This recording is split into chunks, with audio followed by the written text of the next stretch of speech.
Seats are comfy. You like my monkey? Yes, I was noticing that. They're pretty sweet. Last time we saw each other. Oh, sorry. Just put the mic. You don't have to be like super close. You can just kind of talk, and it will pick you up. So, last time we saw each other was, I think we were fighting, weren't we?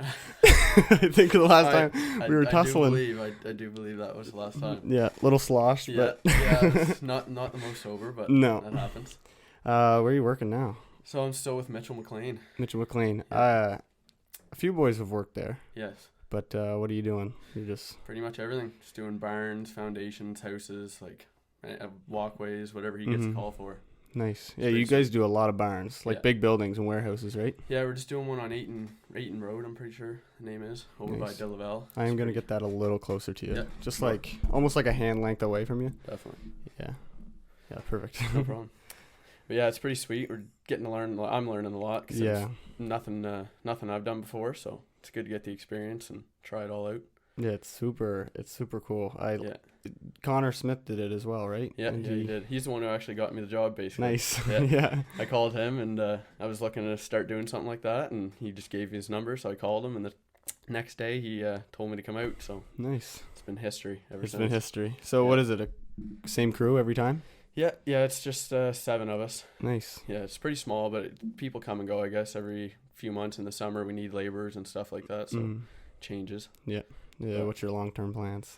For me? Yeah. Hard to plan. It's hard to say, honestly. I'm just going with the flow. Just going with the flow. That's all you can do. But try not to focus on all the other people's things. Yeah. Just do your own thing. Exactly. Just working right now, saving.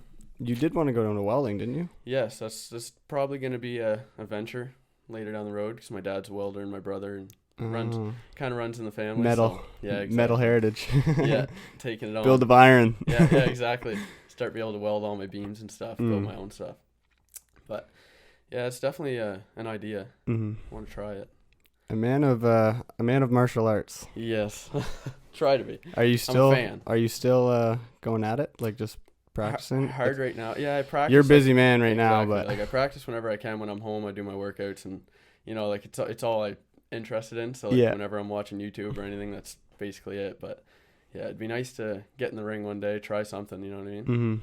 Can't hurt. Yeah, when we tussled that time, rolling around, it really wanted me to just go see somebody that like go to a gym and roll around on the mats, and I really wanted to try it out. For sure, me and my girlfriend were just talking about that the other day. Like, there's these competitions in St. John, and it's just like no-gi submission rolling. Stuff like that would be wicked to try, just because. What's no-gi? Well, it's just like instead of wearing the like the karate gi and all that stuff, you just wear shorts. You know what I mean? Wear whatever you want. You just play tap out. Nice. Basically, yeah. So you just sign yourself up, go into a category that you think you do well in, and I think you just go roll for a few hours. That's cool. Yeah, it's good. It's a good experience. It sounds kind of weird when you say it, but it's like you just want to go roll around. Yeah, you just roll around with a bunch of guys. It's I still don't know much about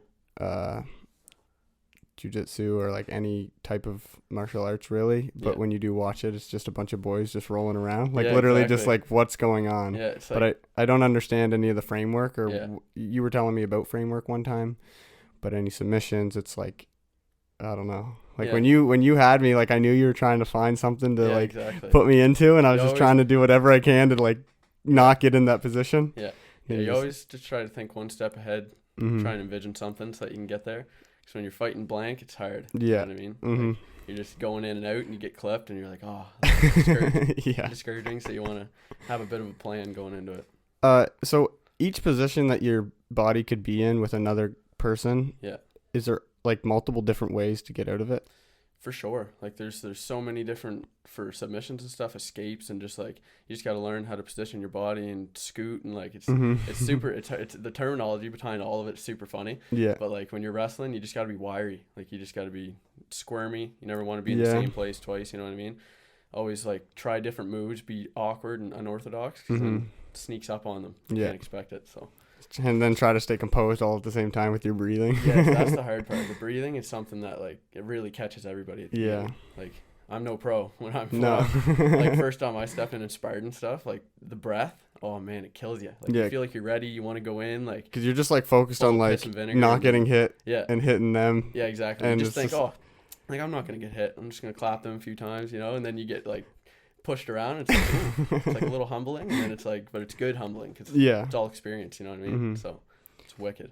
Yeah, I need to get into it. I like boxing. Yeah. Muay Thai looks super intriguing. Oh man, it looks wild. Like, keeping up with all of it's the hard part because there's so many different branches of martial arts. Like, it's all got its own play in it. Like, it all comes together in the end. But watching it separately, like Muay Thai and boxing and like jiu-jitsu and grappling and all of it, like it's pretty neat because you pick up different things in each time, and like whatever you're doing sometimes is disclosed to one type of martial art. You know what I mean? Like when you're just wrestling or something. Like just wrestling, just boxing. Like, but when you all put it together, it's kind of cool. Yeah. Because like it's like a dance. Is it possible? Yeah, it is dancing. Yeah. In a sense, looks like some weird dancing, but yeah, exactly. Yeah, some painful dancing. Tomb armadillos walking around. Little do you know is when you do see people rolling around, like you're getting smacked around a lot, like elbows to the face, and like you, like not even on purpose. It's just it's just like boom. You rough, just gotta like take it. Nitty gritty, like pretty close. Yeah, anything can happen. It's pretty. That's the fun part about it though, is because anything can happen. Like I know, like in the turn of a second, whole fight can change. And it's a very humbling experience. Yeah, it is. That's the thing. It's not for everyone because like you got to be able to take the losses and roll with the wins and be humble when you do win. Like, you don't want to be that guy. You know what I mean? No, it's just like, I should have had you. That's no fair. Yeah, start making excuses. Yeah, it's like, you know what? It happens. Like, yeah. That was me against Landen. I got all mad. No. Started pounding. Yeah. No. Turned into a gorilla. No, that's the thing though. Like with you, at least, like when we wrestle and stuff, like. It's just for fun, you know what I mean? Like, you can tell the difference. Exactly. But, like, there's those guys that they freak out. And sometimes you get in that headspace, though. Yeah, no, and 100% the competitive part about it, when it really gets into you and you don't want to lose, like, you'll do a lot. Yeah, you'll throw them around. You'll pull some stuff that you never thought you had. Yeah, you're like, oh, does this twist? Yeah. Oh, sorry. Oops, sorry, that hurts, but gotta do what you gotta do. Yeah, I definitely need to start doing more. It's hard to try to make that into a routine because it's almost like something you need to stick with and keep doing. Yeah, that's a super hard thing is nobody has the time. Yeah, you know consistency. I mean? Like everybody's busy and like especially just getting your life together, you got a lot of other things that you're prioritizing. But with this, it's something like everybody has that hobby, something that keeps them sane. Like you know what I mean? That's like my thing.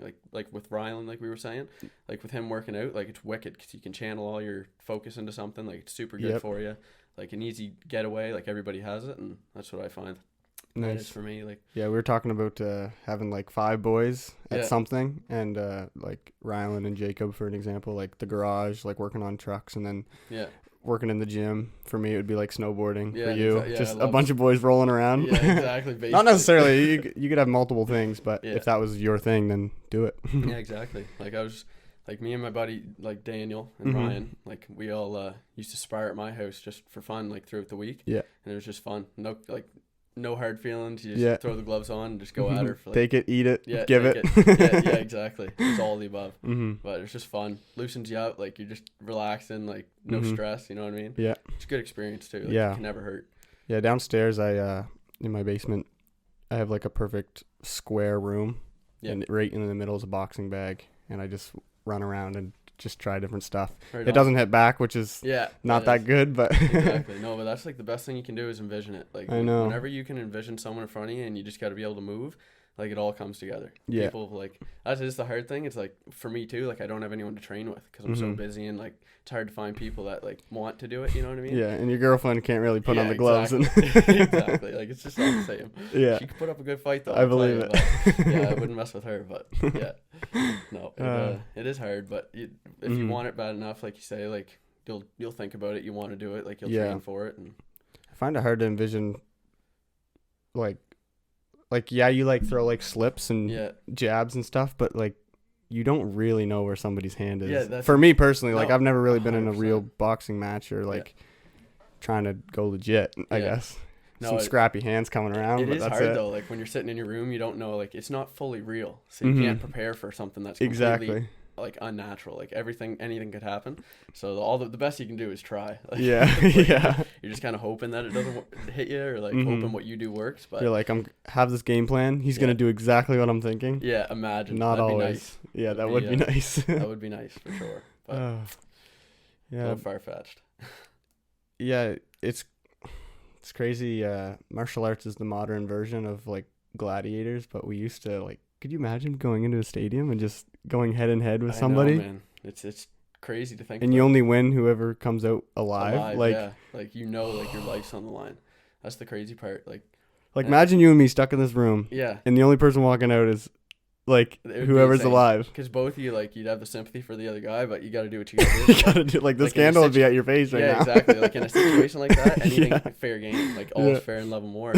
My head goes through this mic. Yeah, exactly. Some shifty things would be happening. But that'd be a scary mindset to get into. Yeah, it is. And that's the thing with fighting is, like, when you go in there, you can't have sympathy. Like, you got to be tuned in to do what you're going to do. And like there's respect after the fight, and you always have respect during the fight and stuff like that. But you got to go for the kill. Like, I know. It's just the way it is. And then you're trying not to be scared either at the same time. There's so many different emotions that would go over you. Like, I can't speak for any of that because I've just sparred and, like, you know what I mean? Like, But sparring helps with that, though. Yeah, exactly. No, like, 100%. Your first time going into sparring, you're going to be frightened. Oh, yeah. 100%. But then doing it 100 times, you're going in relaxed, but you're probably still like, all right, this guy's stronger than my you could get 15th opponent. Flipped in sparring and get knocked out. Like, your ego's always on the line, like, and everything. But that's the biggest thing you got to be able to control is your ego. Like, if you let that get ahead of you, it's gonna run you into a hole, or it'll bring you to places you never thought. Yeah, you're like, oh, I talk the talk, and I got to walk the walk. It's like, always be ready for what you're capable of. Yeah. Don't overdo yourself, kind of. Yeah. But in fighting, I guess that's just the way they get ahead. Got to talk some smack. Yeah. Get some names out there, but everything's mental. Yeah. Oh yeah. At the end of the day, like, everything's mental. Yeah, it really is. That's a big part of it. That's a battle in itself. Yeah. Yeah. Really. That's just you. Yeah. Yeah. Really, it's just you. Like, let alone there's someone in front of you or whatever your competition is. It's just.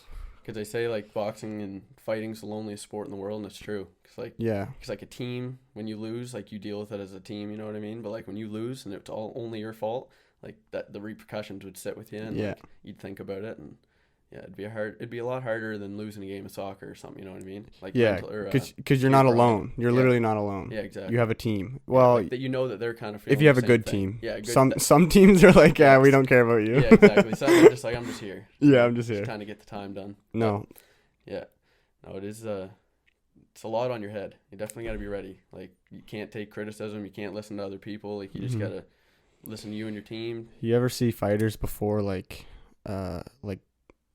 show night, or like when they're preparing for the fight and everything's so calm? Like, if you ever see the fighters and they're always just like dialed in, it's quiet. Like, the team's usually not saying too much. No. It's like you don't want to throw anything off for that. In the next couple hours, you're going to be in the ring. Yeah, they really got to get their head in the... That's probably one of the longest few hours while you're waiting, or however long you're in your dressing room. Oh, your bones will be shaking.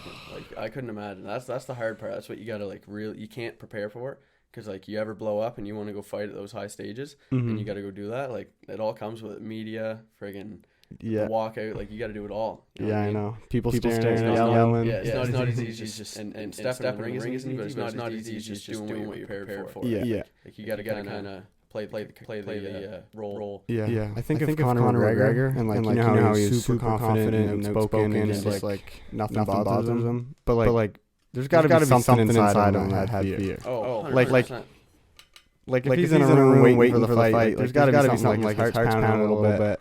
He's got some butterflies of some sort. Unless he's like... Some fighters obviously deal with it better than others, but there's got to be at least some type of fear. Yeah, with him, man, it's just... It's crazy. Like, he's different. Yeah, he is different. Who's your favorite fighter? My favorite fighter? I guess for UFC, I'm thinking. UFC? I don't know. I'm a big Cerrone fan. I've always Cerrone? Donald Cerrone. Really? I just love his character. You kind of look like him a little bit, to be honest. Yeah, you just need to get the beard and shave the head. Shave the head. I don't know. I am a little sad. No more mullet. I know. When did you get rid of it? Not everybody would know, but I had a pretty dirty mullet. Oh, I'm hands down. Landen was the best looking kid with the mullet. Like the best looking mullet I've seen. Yeah, that just came naturally. Yeah, had long hair. I was like, you know what, forget it. Chop it off, bring sexy back. Bring sexy back. New man. Drop the ears down a little bit. I started working and started sweating real bad. I was like, all right, time for change. Soon to be summer too. You're gonna be dying. Was your neck all cold when you got it? Yeah. It was like weird change. I'm like feeling all winter like this. Yeah. Like, oh, get a little chill down your back. Yeah. Wearing a big car, had all winter shirt. Yeah. My favorite old time fighter, like for my age, he's old. For like my dad, he's like a young fighter, but GSP. Oh man, like he was just so dominant in his era. And well, actually, a cool story. Me and my brother, I was like 15, and I went to Toronto. It was the first trip I've ever done.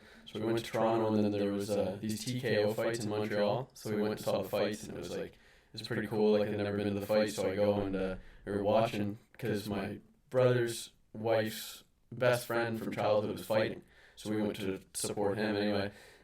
Cyril Gane, he's like the new heavyweight contender right now. He just fought for the title and he couldn't get it because it was a hard fight. But he's a freaking stellar striker. Like he's unreal. And I saw him when he was just starting. So it was pretty cool to watch him fight. Cool. And GSP was cornering the guy that we watched. So I saw George St. Pierre. It was pretty sweet. I never got to talk to him, but still just cool to see him in the same building cornering buddy and real life experience. Like it was wicked. Yeah, no, it's a surreal feeling, especially when you're in the stadium. I've only been to one UFC fight, not like a legit like top of the line. Yeah, just like an MMA or event. The best pay per view. It's just just a normal one. It was UFC. Oh really? It was actually UFC, but it was just like when they're like the prelim fights. Yeah, prelim fights. Like people trying to get to the next level and stuff. Yeah. So it's like the beginning. Where'd you go for that? Moncton. That's freaking wicked. It was like. Oh yes, I know exactly. Exactly what one you mean. That was wicked. I wanted to go to that so bad. I think Michael Johnson, is that? Yeah, and I'm pretty sure Anthony Smith fought. Anthony Smith, yeah. That was the one that tall white guy. Yeah. He had potential, but he was a kind-hearted man. Oh yeah, that's what is it? Lionheart. Lionheart, yeah, Anthony Lionheart Smith. Yeah. No, he's a good fella.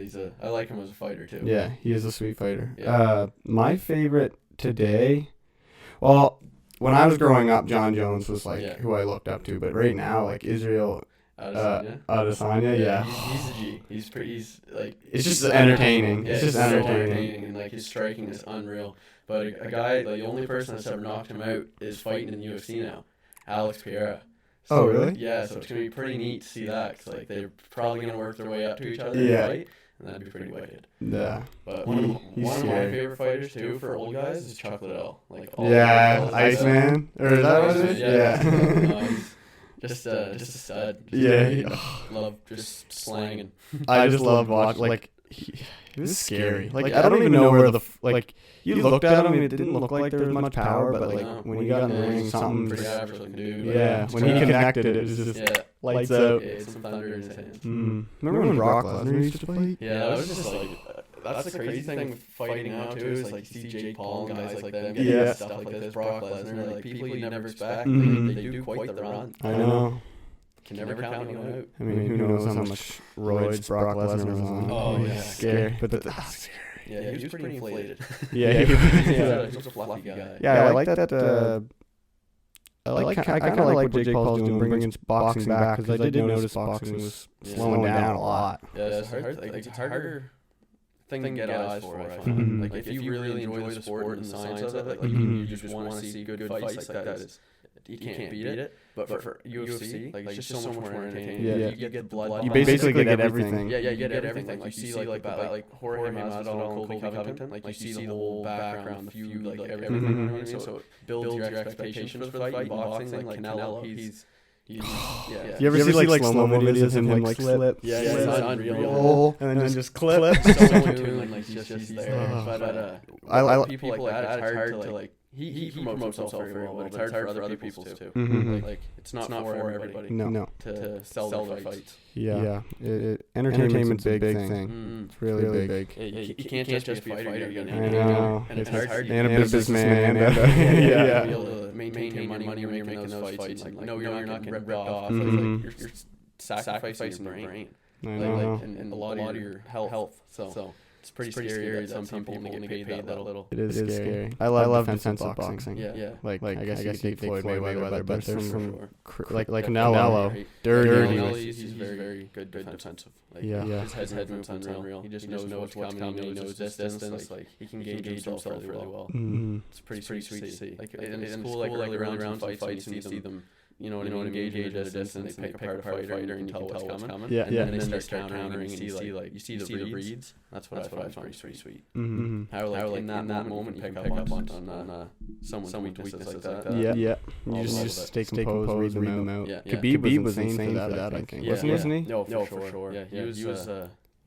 He's another different breed. Yeah. Like if you really want to win a fight, you want less damage as possible. He wrote the manual on that. I think so. And he also his neck and his head was like the same size. Like, you're not moving it. No. Good luck. You boot that like softball. Yeah. Turn his head out. Yeah. He has a weird technique.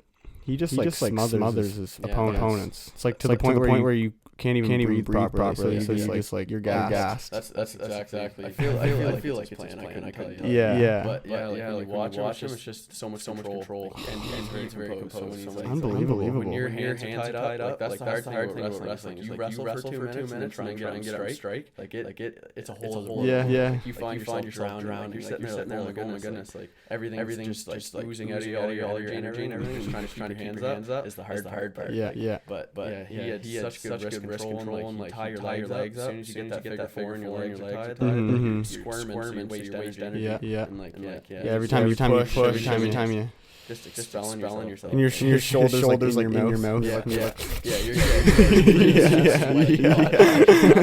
No. You got a 220 pound person on you. I don't know how much he weighs. No, he's a little fella, but yeah, like the big guys like that, like the pressure on you, like laying on you. Nothing you can do unless you can press the weight. Yeah. Just laying there. The entertainment side of things does lack in the UFC when it is on the ground because less people understand it. Because everybody wants to stand up, fist to fist, pounding away. Yeah. But when you know what's going on the ground, it can be very entertaining. Yeah, that's what I when I was a kid, I used to say the same thing. I never knew it. My dad loved UFC. That's how I got my passion for fighting and everything. He's quite the scrapper when he was younger. So watching the fights with him, like I always just want to see them slang it. Just punching each other, doing whatever, and then I started understanding it, and I was like, oh, it's interesting to see like where they had advantages and stuff. And then it's cool, but it's good for people to start watching that want to get into it. Yeah. It's good that people are starting to see it as a good thing instead of inhumane. Yeah. Well, interviewers you see it as like human cockfighting. Yeah. Literally. Yeah. And it also came with time. UFC started with just like different weights, just randoms. Yeah. And then slowly rules came in, and weight classes, and then people started really developing.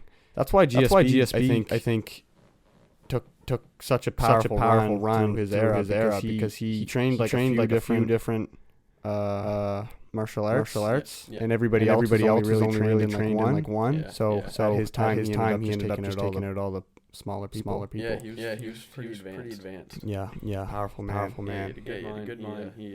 That's the hard thing. Like one in a million like him, and they just really understand it all. Yeah, like they can really put it together and no hiccups. Like it's just fluent straight from like taking it to the ground to standing up. Like it's pretty like beautiful to watch. Like, it is. Like it really is. Taking your time to understand it, and I don't understand all of it, but I do I do watch clips, and I try to, in my mind, I try to analyze what's going on. Sometimes the commentators don't even know what's happening. Yeah. It's hard to see, but I was talking about the stadium. It's a crazy feeling when you're in the stadium, you see something, or if you hear something. Yeah. Because in the TV, a lot of times you don't hear it. Yeah, I find. No, you wouldn't. I guess. Like you don't hear any smacks. There's a lot of smacks. Yeah, you wouldn't. It'd be crazy. The in person, like just everything. And then the whole crowd's like, or like whoa.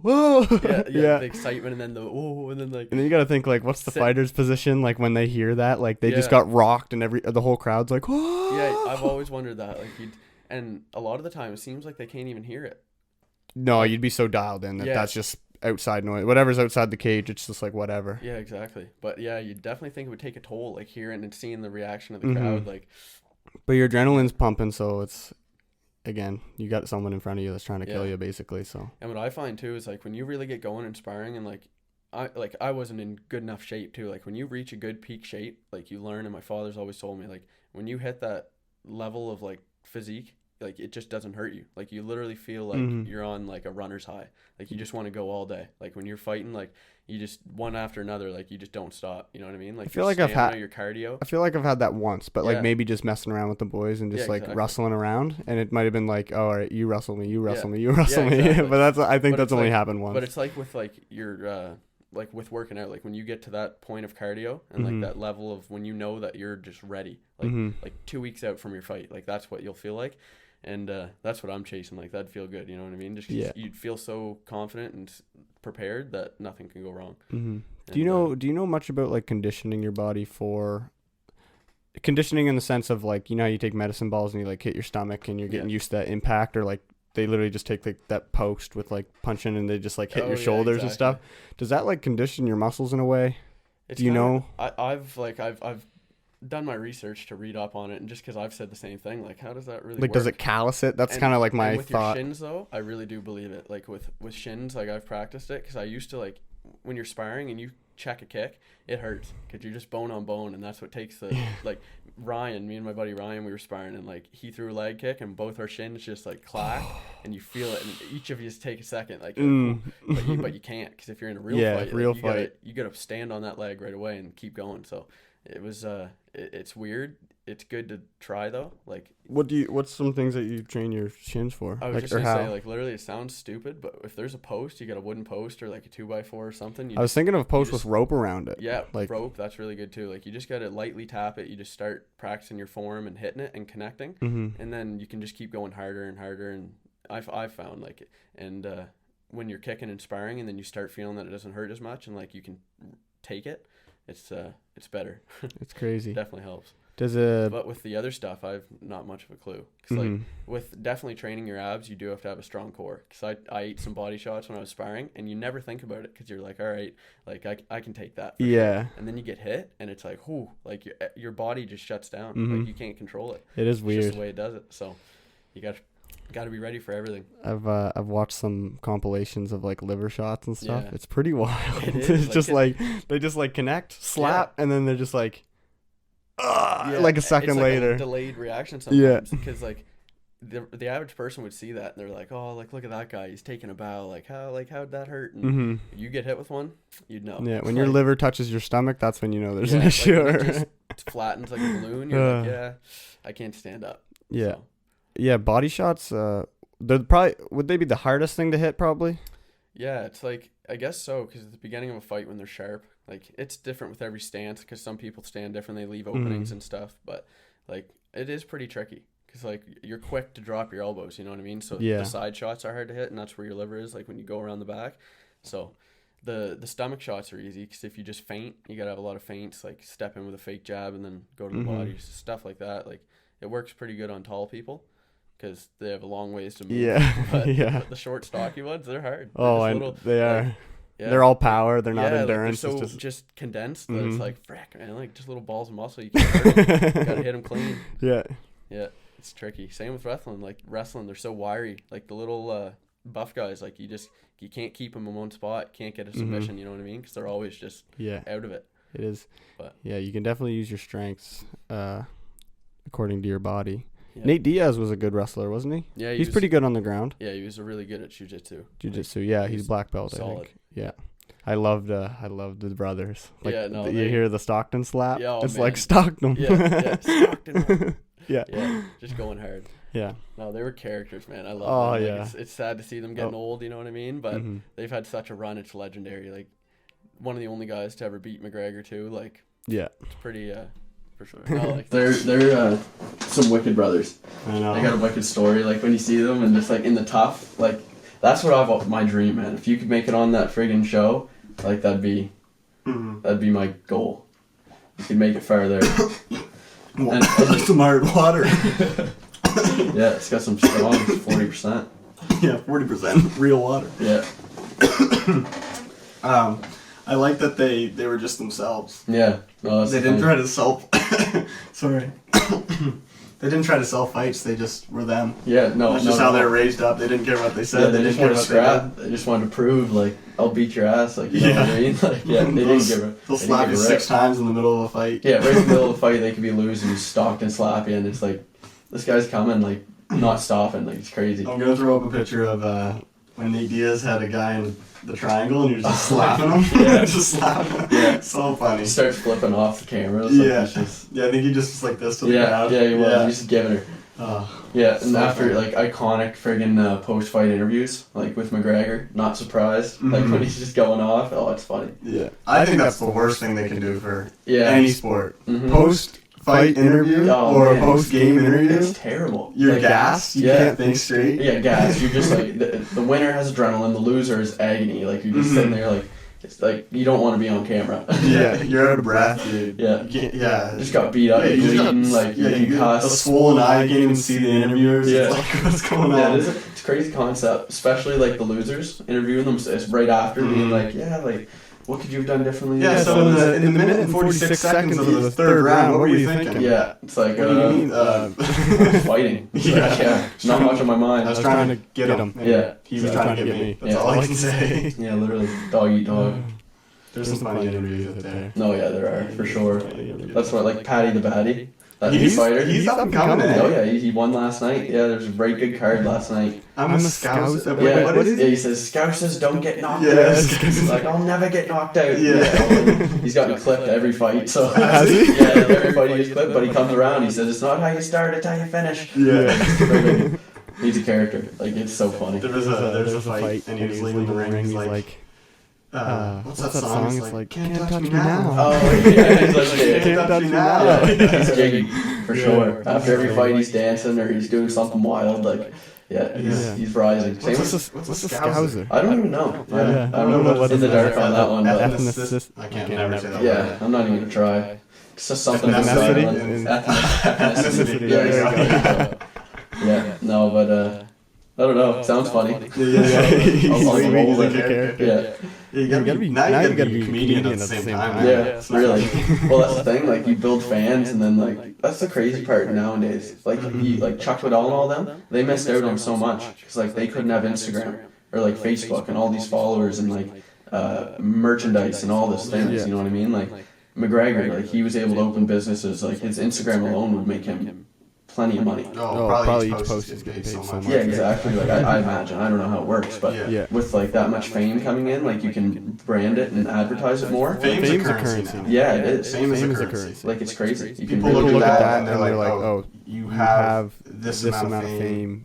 It pretty much gets you this and this and this and this. Yeah. The more fame you have, the more you get. Yeah. In a sense, it's turning into that. Yeah, really. Because it just unlocks things. It's like a game. Like you Literally. Yeah, you just get more recognition. You get farther. You get opportunities that you never would have gotten before, and it's like just from recognition. Yep. It's crazy. Like It can be bad though. yeah, that's the thing. Here's The the internet- dark side. There's always a dark side to everything like that, and the internet is very dark sometimes.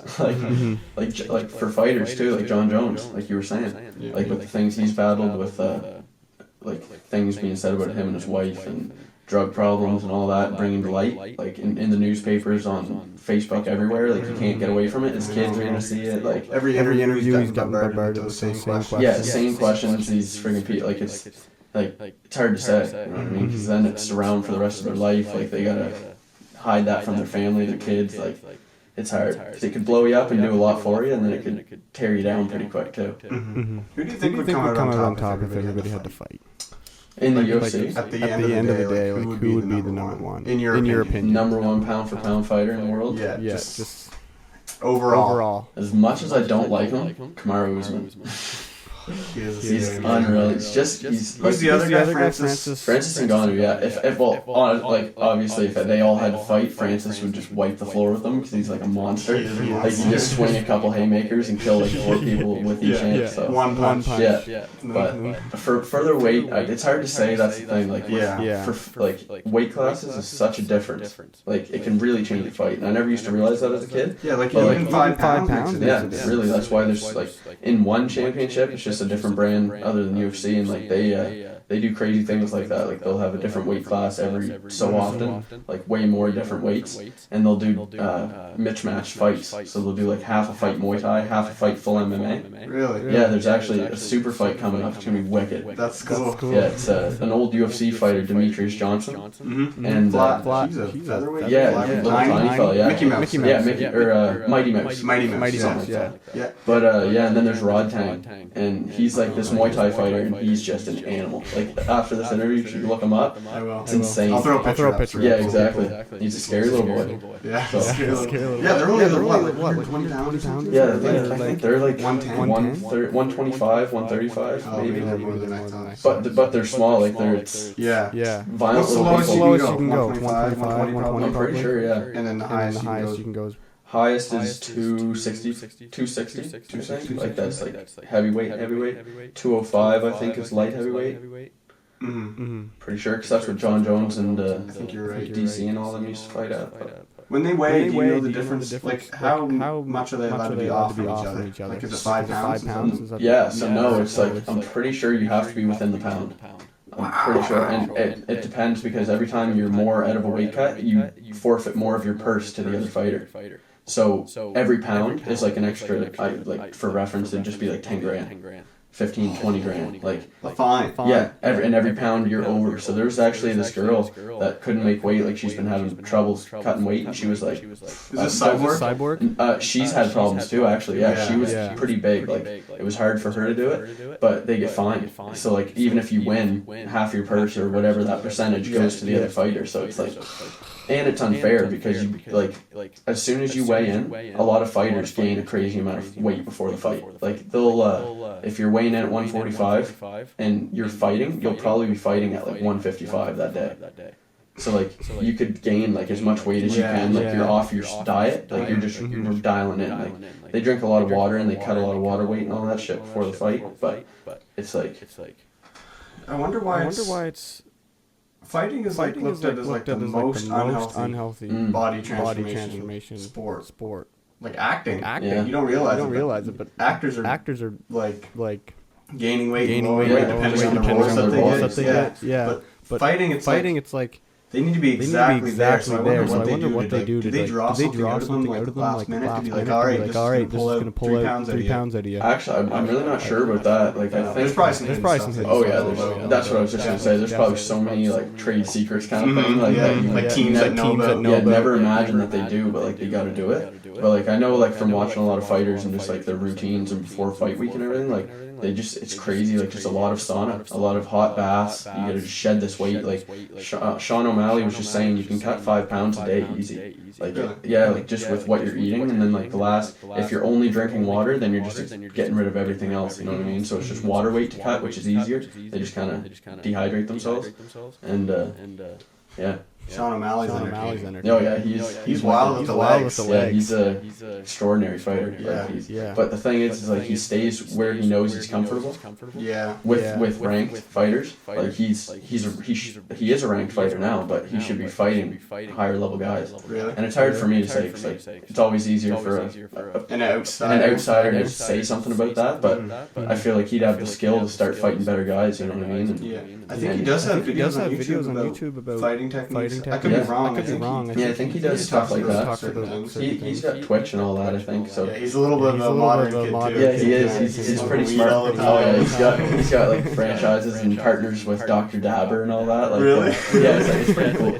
Dr. Dabber. Yeah, it's like I don't know what it is. It's pretty cool. It's like a little dab rig. It's electric.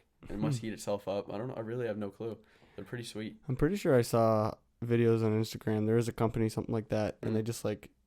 There's like a bowl and they throw weed in it and just like it's like a Dyson vacuum, but it just blows it out like almost like a leaf blower. Oh, okay. But it's like a handheld one, so they're just like, get this room crazy. That's nuts. Yeah, that would be you'd be sleepy walking out of that room. Yeah, go camping and then fill up the tent. Yeah, exactly. Yeah, some park rangers come by. Yeah, hot box tent. They'd get stoned just like smelling it. Yeah, that'd be crazy. Park rangers get too close. They're just like sitting there like. What's going on, boys? Yeah, you guys all right? And he'd be like, can I have some? Yeah.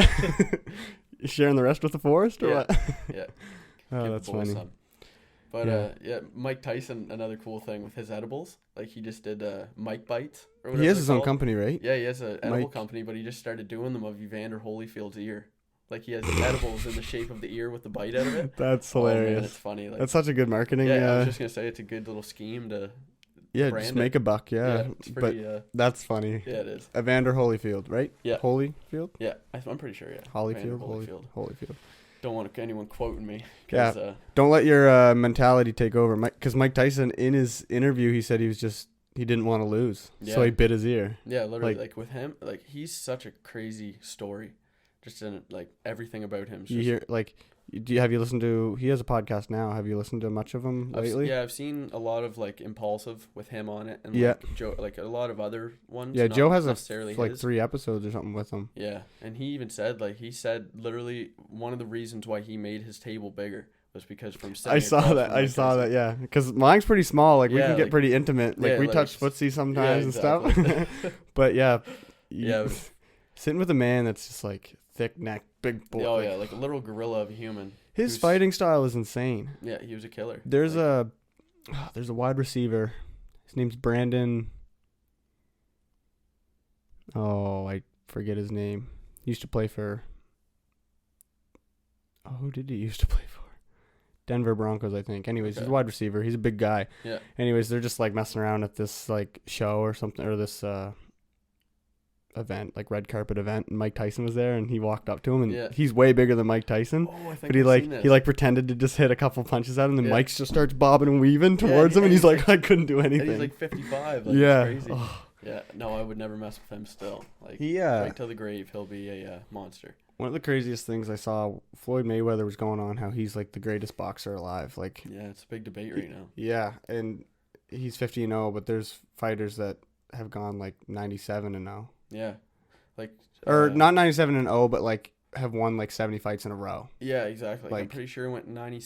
That guy went like 97-1 or something, and then he went on. Yeah. He went like a crazy. Not Sugar Ray. No, it was like Chavez something Jr. or something. I think you're right, something like that. I'm not sure. I've seen it. I know what you're talking about.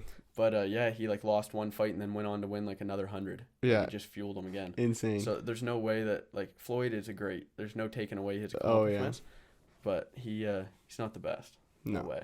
There's no way. In my opinion, I think Tyson 100% is hands down one of the best. Yeah. People say Muhammad Ali is better than Mike Tyson, and I don't know, man. Muhammad's an absolute legend. Like, don't get me wrong, but as a human being, a human being and everything, like a role model, absolutely in and out of the ring. But Mike's fighting style was just like, if he wasn't the way he was taken care of, like by cuss and everything, like the drugs and like just the crazy things he went through are just like unreal. Not many people would have seen coming. So it definitely messed him up quite a bit. Imagine living that story. Yeah, like it's insane. It really is like breathtaking because you just see it and you're like, how can that happen? Yeah. Like the things he did and like just the things he went through too is it's a shame. But he spent, I think it was on Impulsive. He spent like $600 million and it's just gone. Like he had $600 million. He's definitely had more, but just to friggin' drugs, alcohol, women. Yeah, just spent it. That's it. That's all you can say. Tigers. Like tigers, cars, all this stupid stuff. But Tiger was pretty sweet. Yeah, I must say. You know you're rich when you wouldn't mind a tiger. I wouldn't mind a tiger either. Nice like white and black tiger. Oh, yeah. Just get it sitting right there. Yeah. Guard the door. Purring, but it's vibrating the floor. Yeah. Yeah, you just hear it gargling like a diesel. Yeah. But that's crazy. We don't even know who to get a tiger from yet, let alone. Yeah, the biggest thing you'll get is like a Maine Coon cat or something like that. Yeah. Go out in the woods, get a bobcat. What's the biggest domestic cat you can get is I forget the name of them, but not Siberian cat. Oh, I think I know what you mean. They have like a leopard style Yeah, I was just fur, gonna say they kind of look like leopards. But they're giant. Yeah, like I'm pretty sure like their back is like to the bottom of this table. Yeah, they're pretty sweet looking. That'd throw someone off coming into the house thinking you got a house cat and then that you got this giant wolf. It's like big friggin' what is that thing? Lion. Imagine having a lynx or something. Yeah, that'd be pretty cool. I've always wanted to have some weird animal, like just something nobody thought you'd have. Flamingo. Domesticate like a porcupine or something. Oh, that'd be cool. I hate porcupines, but that'd be cool. Yeah, I've had my fair share of fun with porcupines. Yeah, I wouldn't say I've had any fun with porcupines, but I've had my encounters. Yeah, my encounters. Yeah. I don't know about fun. Yeah. Dogs get in trouble with porcupines. Yeah, those little buggers. Always You ever see a dog try to like, or you ever see a dog's mouth and they're like all launched in? I couldn't imagine. Like they're so like you can't say anything because it's a friggin' dog, but yeah, I couldn't imagine the pain. That's brutal. Can't pull them out. You got to get someone to do it for you. Mm-hmm. Not ideal. No. So you build a lot of. Do you know what barnuminiums are? Yeah, that's like something I'm really looking into right now. Is that you're like, okay, you're looking. It's my dream. Is it? Home. No way. Any style of barnuminium. Yeah. So maybe in the future. Yeah. You'll be building me. Yeah. Have to team up. You know? Yeah. We'll build a big barnuminium garage or something. Sure. A big podcast room up top. Yeah. We'll get the studio somewheres. We'll get a boxing gym somewheres. Yes, of course. Or the ring and then the mat somewheres. Yeah. We got to get a little office space and then obviously. Yeah. To kind of bring it all together. That'd be wicked. Yeah. Little gym area. Yeah. That's kind of like why I want to do it. It's just for the room. Like they're great design, the layout on everything. Like you can do anything. The roofs, how high everything can be. Like I like it all steel too. Like and you can do the steel ones too. You could do all I-beam and whatever really. So what's the process? I really don't know the process of building a home or a building. The first thing, what are you doing before you even put concrete down? Basically, just site work. Like we go and you just got to square it all off, mark it all out. Yeah, you just go and mark for the first day. Just mark, drive pins so that you know where like corners of your building is, and then you just start digging if you have to. Have it all dug out. Do you guys literally do everything? Like you dig out? Yeah, well, like we have like subcontractors that'll come in and do the excavation for us, like just close friends or whoever he really wants to hire. Yeah. So he'll just do all the excavation, and then we just start forming, put down the forms, and do a foundation, and then we go to the foundation wall, and then just start going up. Nice. I know some foundations it's like lines throughout the dirt. They don't always take it right out one hole, do they? What do you mean, like I've seen some foundations where, say it's a big square. Yeah. And it's been almost like tunnels throughout it. And it's like they fill it up, but they don't fill up the whole square with concrete. It's like part of it. Do you guys ever do that, or is it taken out completely?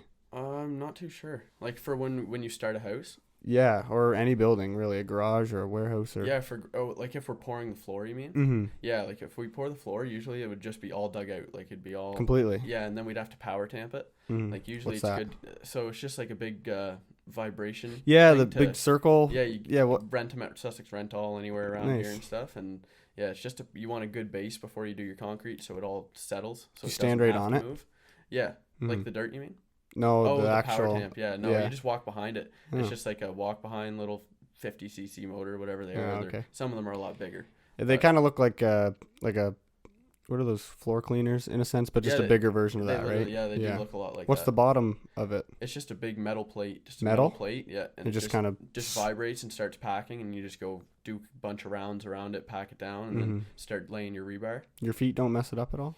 No, because you'll use like pit run or 3/4 minus gravel. Oh, so okay. It packs down pretty nice, like stuff like that, or with a little bit of clay, a little bit of dirt in it, it'll pack down real nice. Yeah. So then it's pretty, like you could drive right on it, take the skid steer up and over it, and do whatever you want. Yeah. That's sweet. Yeah. And after that hardens, what's the next process? So once you tamp that down, basically you just start tying rebar. So you just bring your full length of rebar, start tying your grid. So you just do it like a bunch of X's. You know what I mean? Just start. I've seen that. Doing your layout, and then you'll tie all that, and sometimes you got to put like vapor barrier underneath of it, depending on like the job. What's I guess a vapor barrier? Different. It's just like that poly, like that see-through wrap. You know what I mean? Oh yeah. Some people will put it over a window if they break a window or something like that, and they're like. And you just put that around it? Yeah, you just put it under it, like no moisture and everything. But then once you pour the rebar, it's pretty simple actually. Once you get used to it, you just do your grade. So you do your ground, your rebar, your forms are already up, and then you just pour. Nice. So you just you get used to wheelbarrowing a lot. Yeah, I believe it. Yeah, it's pretty tiring. Good workout though. It's always good when you're busy at work like that. Like makes the day go by quick. I was having a conversation with Isaac Hunt, and we were snowboarding actually. We were talking about how a lot of people don't want to work as much today. Yeah. Especially like a laborious job, like working towards, I don't know, just doing hard work. Yeah. Like basically. Just getting it done. Yeah, just getting it done. Yeah. And a lot of people lack that. I wonder why that is. Sometimes I wonder why, like, some people, I've been in the headspace before of like, it's not like worth it. It's like, I guess it's not important technically, but some people like really enjoy it. Yeah, to work labor jobs. To work hard, like like physically hard and really put in the work, I guess, if that makes sense. Yeah. But it's, I don't know where I'm trying to get with this, but it's lacking, and I always wondered why it was lacking. I see what you kind of mean. Yeah. Like why some people have the drive to go do that, and why some just would not want to get involved in it. Yeah.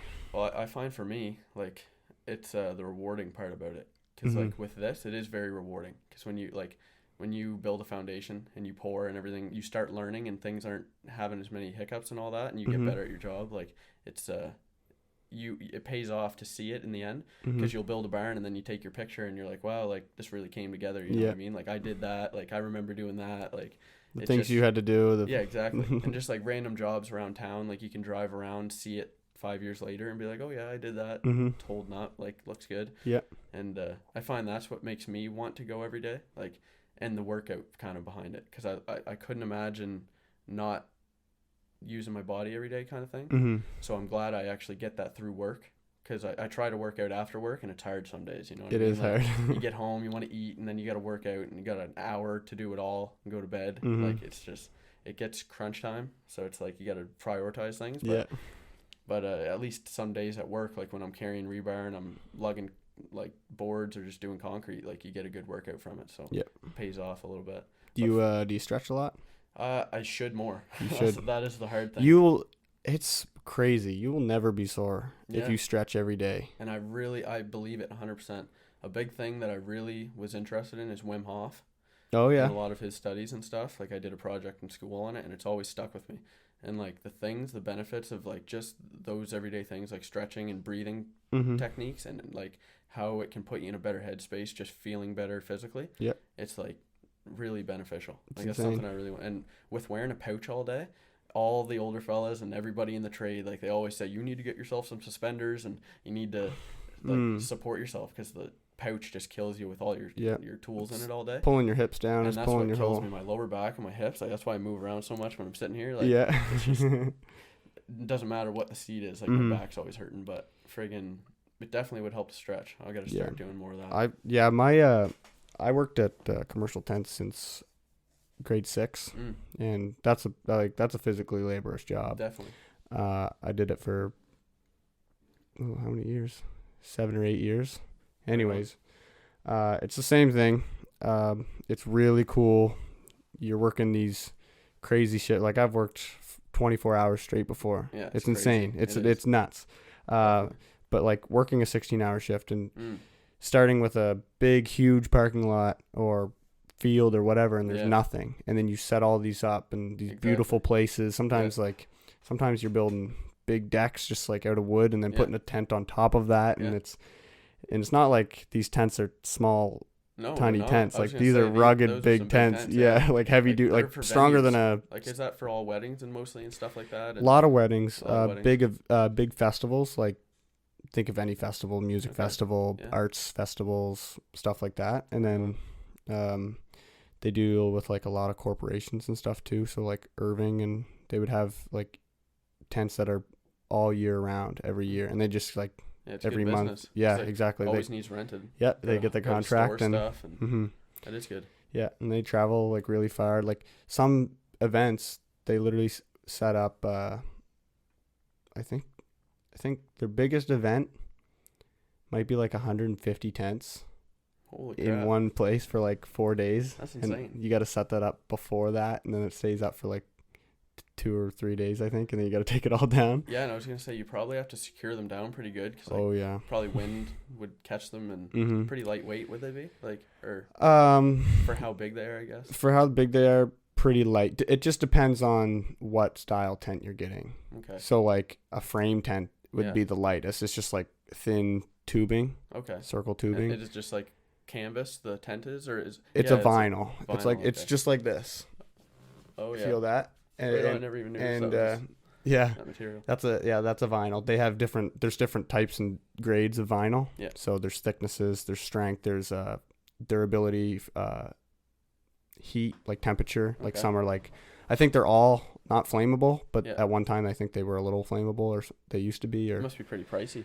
Oh yeah, yeah. There's some crazy tents, but there's 4 levels of tents. Yeah. So the weakest would be a frame tent. Okay. But you can get a frame tent that's bigger than my house. Really? Oh yeah, huge. Like you can get, I don't know their max number size, but I'm just gonna say like, you could probably get a frame tent at, I think 60 by 60. So 60 feet by 60 feet is the biggest frame tent you can get. Not shabby at all. That's big. Then the next level, so that would be like level 1. Level 2 would be conventional tents. Okay. So that's any tent that looks like a circus tent, has like the big peaks to it and stuff.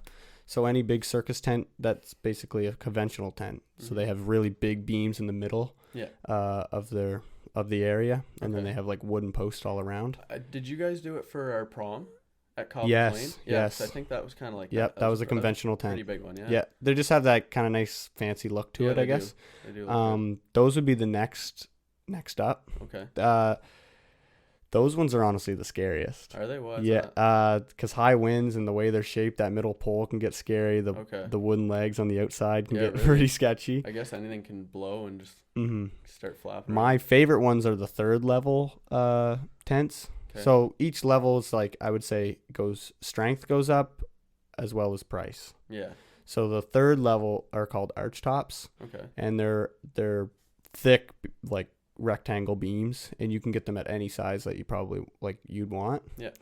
I forget how wide you can actually go. Like what's the max width? Maybe 60 is max, but you can go as long as you want. That's crazy. Yeah. So it's just like these huge barn type things. Yeah. Yeah, it literally looks like a barn. That's crazy. So that's like the 3rd level. Those are my favorite, and you can get like clear walls and clear tops and stuff, and so it's like it looks like a greenhouse in a sense. Yeah, I was gonna say you can customize it like that, natural light and stuff. That's pretty sweet. Yeah, it's beautiful, and I might throw some pictures up. There's some beautiful pictures for sure. And then the most durable and like the strongest are hawkers. Okay, they're called hawker tents. So are they like massive? They're massive, and there's some that are like standing up today that are year round. Like they just do maintenance on them, and they're literally a brick. They have, each leg has 6 stakes in it. Holy. Yeah. So they'd be rugged. Yeah. To say the least. So 6 stakes, and the stakes are how much is that? Like 3 feet? Yeah. I don't know if 3.5 feet. Yeah, probably 3 feet stakes. And you're pounding them into the ground. That asphalt. Ain't going nowhere. No. Each leg has 6. It's pretty insane. Yeah. And you got to think they're massive. So those stay up all year, like people. Some of them. Do they buy them or do they just rent them the whole time? 'Cause that'd be good money renting. Like they'd have a long. Yeah, most of them rent. People do buy their tents and they just pay for like the installation for the people, like commercial tent people go and install it for them, or they just buy it and then it's theirs, which is nice. And I think they get like a free. Like they can send it back and get like a free a cleanup and like maintenance on it, which is nice. But a lot of people just rent. Yeah, so there's 4 different styles. There's 4 different tents, so 4 different levels. Yeah. So hawker would be the most expensive, and a lot of people do rent. That's mainly what it is. They have contract jobs where each year they have the same job they go to, and they travel to like Montana and like North Carolina and just like not just based out of no, they'll travel anywhere. Overseas, honestly, if they had to. I don't know how they do it. Yeah, probably. But yeah, I'd imagine. Yeah, it's a wild job, and it's a daily thing. Like in their summers, they got every crew that you can think of out running. Like I don't know how to explain it. And they also do like superstores. So they set up big garden centers for superstores and stuff. So they have like a contract with all of the East Coast superstores. Yeah. Okay. So you know where you go buy flowers and you walk around. They set up all those all over the Maritimes, which is pretty cool.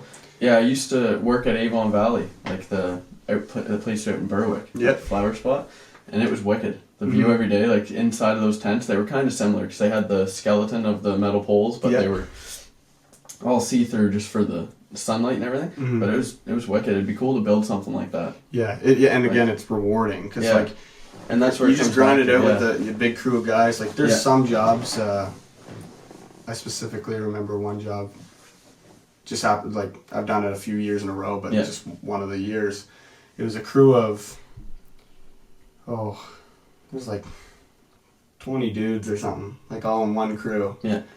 Like 4 different trucks, and yeah, it was just a super fun day. It would be. You worked. It was 2 days of like 12-hour days. Yeah. But you were just grinding, sweating. Yeah, it was so fun. That is the nice part. Like it does reward you at the end of the day. Mm-hmm. Especially when it's good when you got a crew that feels like that too. Like when they're not just there to be there for their time and go home. Like when they take pride in doing stuff, because then you're like, oh sweet, like you got someone else that can see how good of a job you all did and actually appreciate it. Yeah, it's pretty sweet. You do build the bond with the people you work with too. Yeah, for sure. You don't realize it, but like it's like, no, it wouldn't be that fun without these people. Yeah, really. Yeah, you get going and a few months go by and then you think of another job and you're like, yeah, it wouldn't be the same. Yeah, just wouldn't cut it.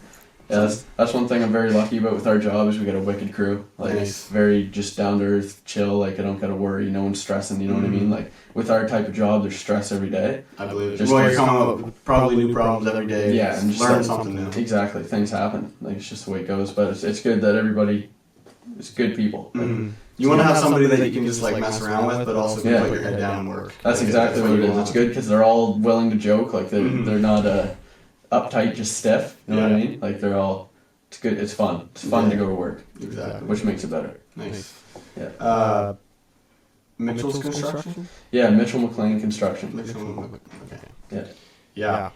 Is he just has one crew or is he? For now. Yeah. It's hard to speak on him because he's growing and stuff. Just a small business and it's just us 7 at the moment. I believe. You're making some beautiful buildings though. Yeah. Like with the amount of people we do, we do all right. Yeah. I just see like your stories and stuff. Yeah. Every now and then it's like wow, like they're building some serious buildings. Yeah, exactly. It's amazing. Yeah, when I just started, he had a job. It was wicked. Because like when you go, you want to do everything, but it's all new. Like I had no idea what I'm doing, so I can't mess everything up. Yeah. But it was a 60 by 100 pole barn for riding arena at Miramichi, and it was just wicked to go up there every week, work all week, stay in Miramichi, like learn everything that we're learning, and it was sweet. And to see the end result, like that is it's the goal. That is awesome. It's just like putting it under your belt, you know what I mean? Another building done. You guys mainly just build the building part, like you don't do electrical and... Yeah, no, we sub that stuff out. Like the owner will call the electricians and plumbers and everything, but we do everything from framing to finish. Like, so do you build like the trusses? No, we always order your trusses from like a plant, like Gable Enterprises. I was gonna say, I was like, I didn't know if you guys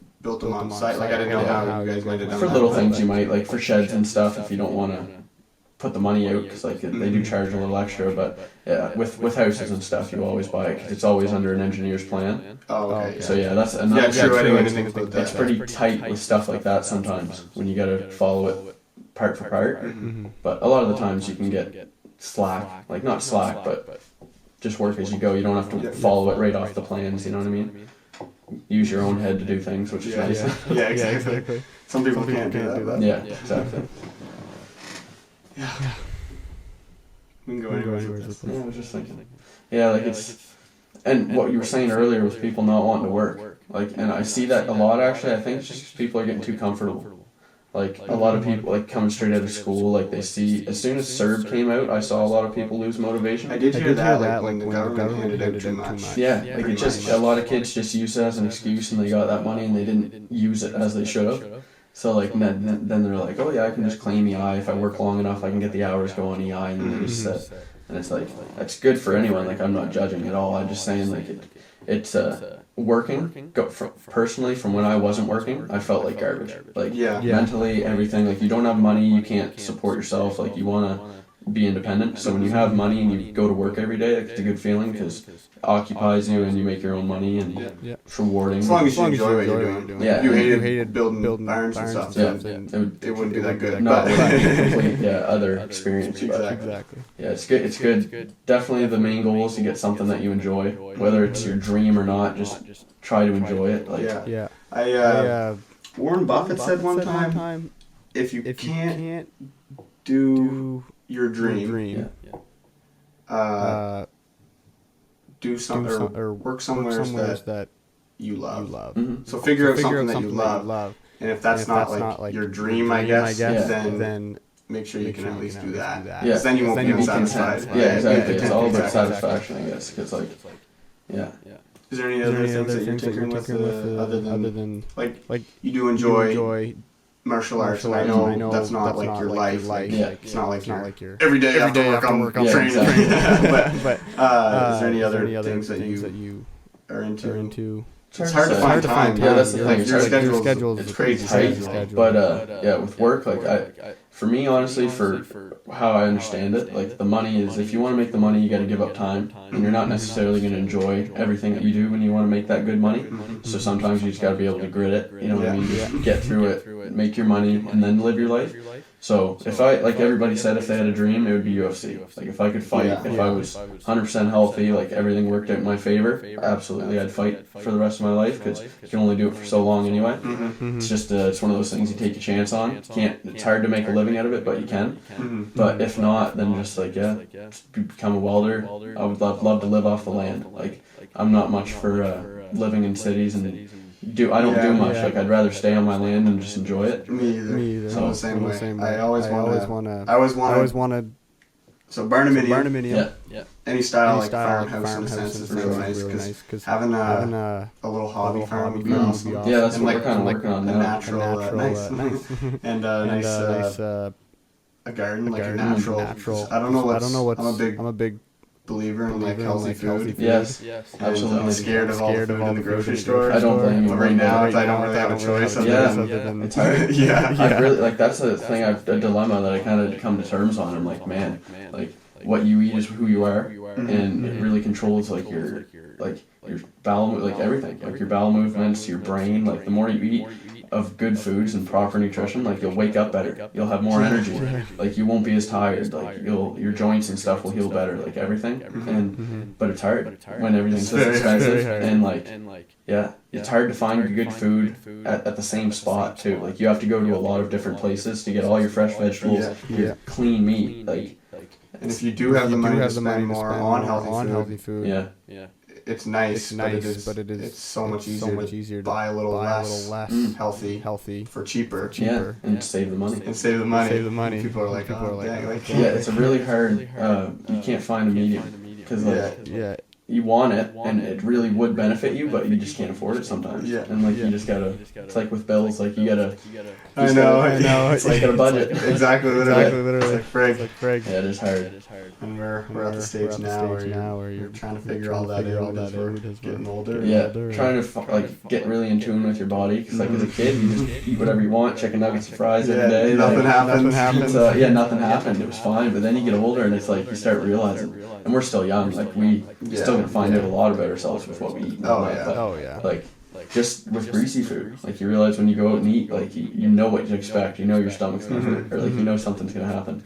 And same with like burping and stuff, like it's all because there's bad gases. Like it's not all burping bad? Not all of it. It's all belching would be good. Farting's good too. Yeah, 100%. Gotta let one rip. You know what I mean? Get the protein farts. Yeah. Oh yeah, that'd be bad. Chicken farts. But another, like something I've noticed, is like you won't as much if you're eating the proper foods, because you won't build as much gas. You know what I mean? Like your stomach will digest it properly, and like when you do burp and stuff, it's not like when you have raunchy burps and raunchy farts, because you're eating wrong, I find. Yeah. So like everybody's different. Everybody's different. Everybody's body. Yeah, everybody's different, mind and body. So this might be. You don't want to listen. You guys can skip to the next part, but. This might be kind of nasty. Whenever I do any type of processed food, my poop looks normal. Normal brown squishy block or whatever. But when I eat extremely healthy, like I will again the podcast right before you, we talked about how I like to test with different food and see how it works. If I eat extremely clean and healthy, my poop varies between confetti to liquid to like just like huge to it's always different. Texture, which I don't know either. Substance. It comes out different every single time. But when I eat processed food, it looks normal. So I always was wondering like something wrong with me, or is there or maybe that's a way for us not to really eat that healthy. Yeah, really. I've never noticed. I never knew the difference, and I guess really, like, maybe I'm just examining my toilet too much. Maybe. But another thing too is it can't hurt. 'Cause, like it's your body, you got to keep close track on it. Like, really. And we're not doctors, so like you'll never know what's gonna happen. But maybe it is. could be something to do with it, just with like how you process it and how you digest it. And, yeah. Like you might want to run through your digestive system quicker and not like, I don't know. Yeah, I don't know either. I'm just a good person to ask with that would be Rylan maybe. Yeah. There's someone that understands the body. So I don't understand it that much. His body would be processing way different than mine. Yeah, 100%. It's crazy. Like, 6 pounds of beef. Like 1,000 eggs. Yeah. Like, I don't know, maybe. That's something I gotta do. I gotta freaking eat better, like, and more. Like, better it's hard, more. Yeah. It's hard on a schedule to really, like, pack a healthy lunch. That's something with work, too, is a hard thing. Money, like, trying and to money afford all that food. That's tough. And when you're out, and it's hard not to buy stuff when you're out, just pick something up warm in the winter, you know what I mean? You want a breakfast sandwich or something. Tim Hortons. I always go run to the store, grab a quick bite, a couple snacks. It's like, oh, great. Yeah, and then you just know you want more later. And you're like, But it's tough. It's really tough. Yeah, it is. But that's like everything. Got to make a change. If you want it bad enough, you'll do it. And if you don't, then you'll find ways around it. What's that quote? Dr. Seuss, I think, said, "Nothing will change unless you care a whole lot." Yeah. And really is. Simple things like that are so true. There's another quote about change, and it said, "The biggest problem is that we always think somebody else will change something." Yep. It's funny because like, oh yeah, no rush. I'm gonna take a little slurp. Yeah, can't hurt. That hard water again. Get a little bit refreshed, a little bit buzzed off that hard water. This is actually water, guys. Just so you know. Okay. But I don't know what's in this water bottle, but that's why I brought the water bottle. Yeah. Had to disguise it a little bit. But yeah, with change, like it's a hard thing for everybody. But like, if you want it bad enough, you'll do it. Mm-hmm. And like, that's what I found. Like, you might say it a million times in your head, and like, you're like, why isn't it happening to me? It's like, because you don't want it or not. Yeah, you're like, not doing it. Yeah, if you really want it, you're going to put yourself in places where you got to spend your own money to do things. You got to sacrifice time and with like loved ones and everything. But if you want it bad enough, you're really going to try. And like, that's the hard thing. Like, that's why when I say with fighting and stuff, you don't want to jump the gun and say you're something you're not. Because like, when you're ready to put the time and the work in, you will. You know what I mean? Like, when you can dedicate yourself to something like that, you will.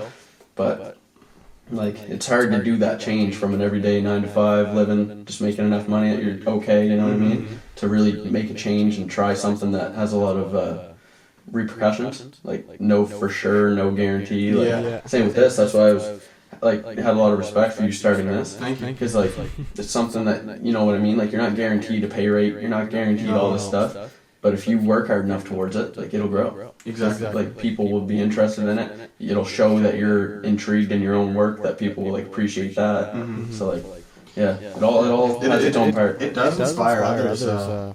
I am hopefully hopping back on the YouTube thing. Yeah, all summer I will be filming again. Right on. I kind of have a plan, I guess. It's good. It's always good to have a plan. It is, yeah. But I do get a lot of, especially when I was uploading YouTube, but this as well, people do message me and they're all positive feedback, which is amazing. And like, it's like, man, I love seeing it. Like, keep going. It is cool. And I hope that when people see this, it's like, I want to try something as well. Absolutely. Yeah. Everybody does a podcast, but I mean, well, not everybody, but there's a million out there. So it's not that. It's really not that hard. Like, anybody can do it. Just pick up and do it. Yeah. Like, I started out knowing nothing about sound. Yeah. Knowing nothing about having a conversation. Yeah. It's a struggle for me to just keep eye contact. It's a struggle for me to, and like, to be close. Like, I don't understand the mic, you know what I mean? So I'm like trying not to let them hear my whole body digesting. Like, be close enough, look at the camera and stuff. But yeah, and it's a struggle to just have a conversation with somebody sometimes, especially when past 2 years you're barely allowed to have a conversation. Yeah, really, it is different. You get blocked off from that everyday feeling when you can pick up off the last thing. Like, it's like, oh, 2 years ago I saw you. Like, how are you now? Yeah, literally. Big gap. When did I see you last? I mean, I knew last time we saw each other we fought. I think that's funny. We just wrestled. But that was a while ago. It was in the summer. Last summer? Yeah, it was warm weather for sure. Warm weather, yeah. So we were at Jessica's, right? Down in the north. You're right. So, yeah, that was quite a while ago, and that's the thing, like, then just reach out of nowhere, see each other, and it's good to be here. Yeah, well, I've thought about it many times, just like seeing what you're up to. Sure. I've always been a big fan of you. Thank you. I don't know if I've ever told you that, but if there was ever a chance to get closer, like I would want to hang out as friends because I always thought you were a cool guy. Yeah, so appreciate it.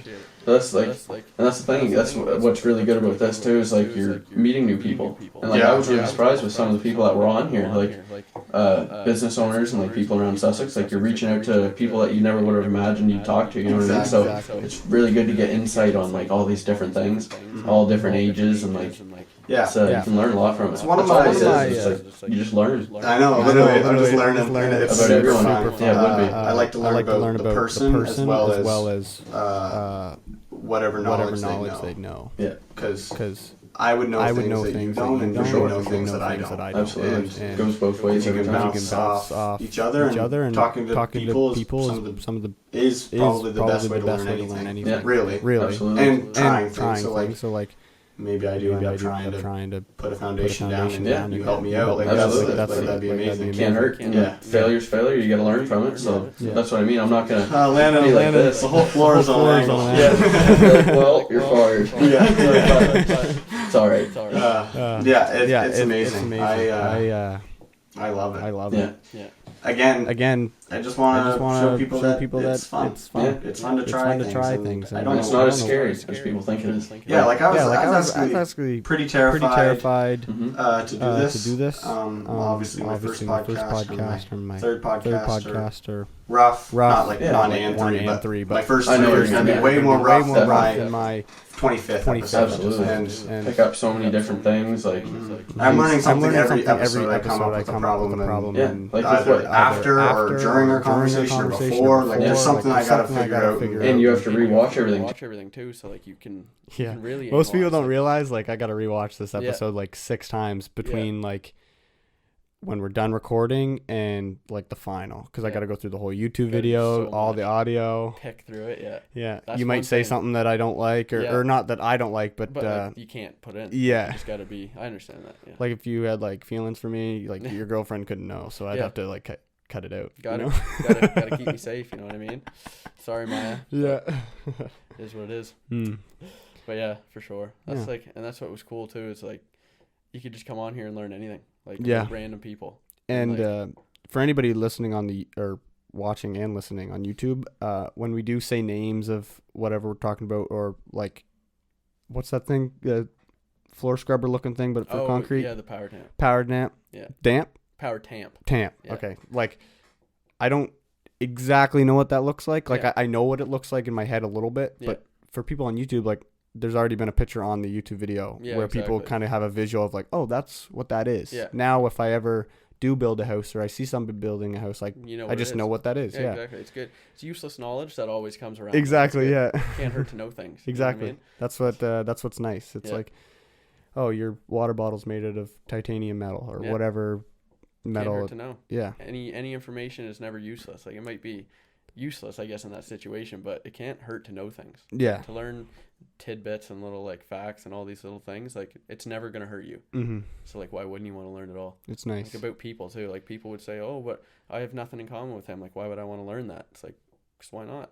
Yeah. Maybe 10 years from now, you'll be doing something like that, or you'll run into some situation where you need to know that. Like, can't hurt. Yeah. Some people might not resonate with Landen Connolly, or is that how you say your last name? Connolly. Yeah. Connolly. My mom, I said your name Colony by accident, and mom goes, no, it's Colony or Conley. Nice. And I was like, mom's got me at best interest. Yeah. I was like, dang it. It is hard. So many people mess it up. Yeah, Landen Connolly. Yes. Connolly. It's got to be. Yeah, just intimidate the camera. Just gotta let them camera falls over. Yeah, just falls over. That's what happens. I lost my train of thought. Yeah, me too. Dang it. But it was just, I'm trying to think. I'm so bad for that too. I can't. I know. What were we talking about? Before your name. Frig. I know. It's one of those things that just throws you off. We were talking about Maya and Landen feelings, and then something in between that. I know. They're going to be like telling us right now, and it's like, I wish I could hear you. Like, you know what I said. This probably will get edited out, but. Yeah, fair enough.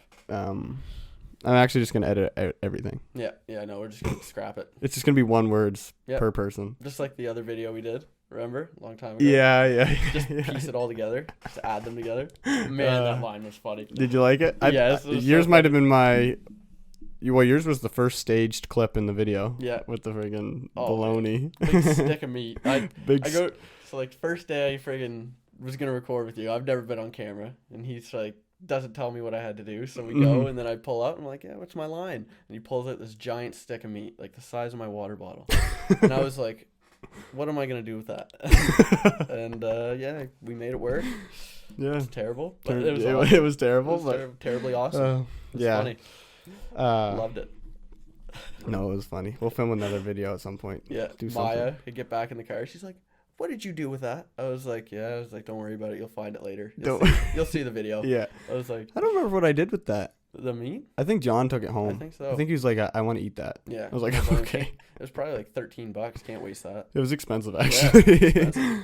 Not cheap. I think John bought it. Yeah, probably. I think he bought it, and he was like, just like renting it out as literally, yeah. He's like, I'm gonna eat it later. It's my supper, but yeah, you can have it for a camera. Do you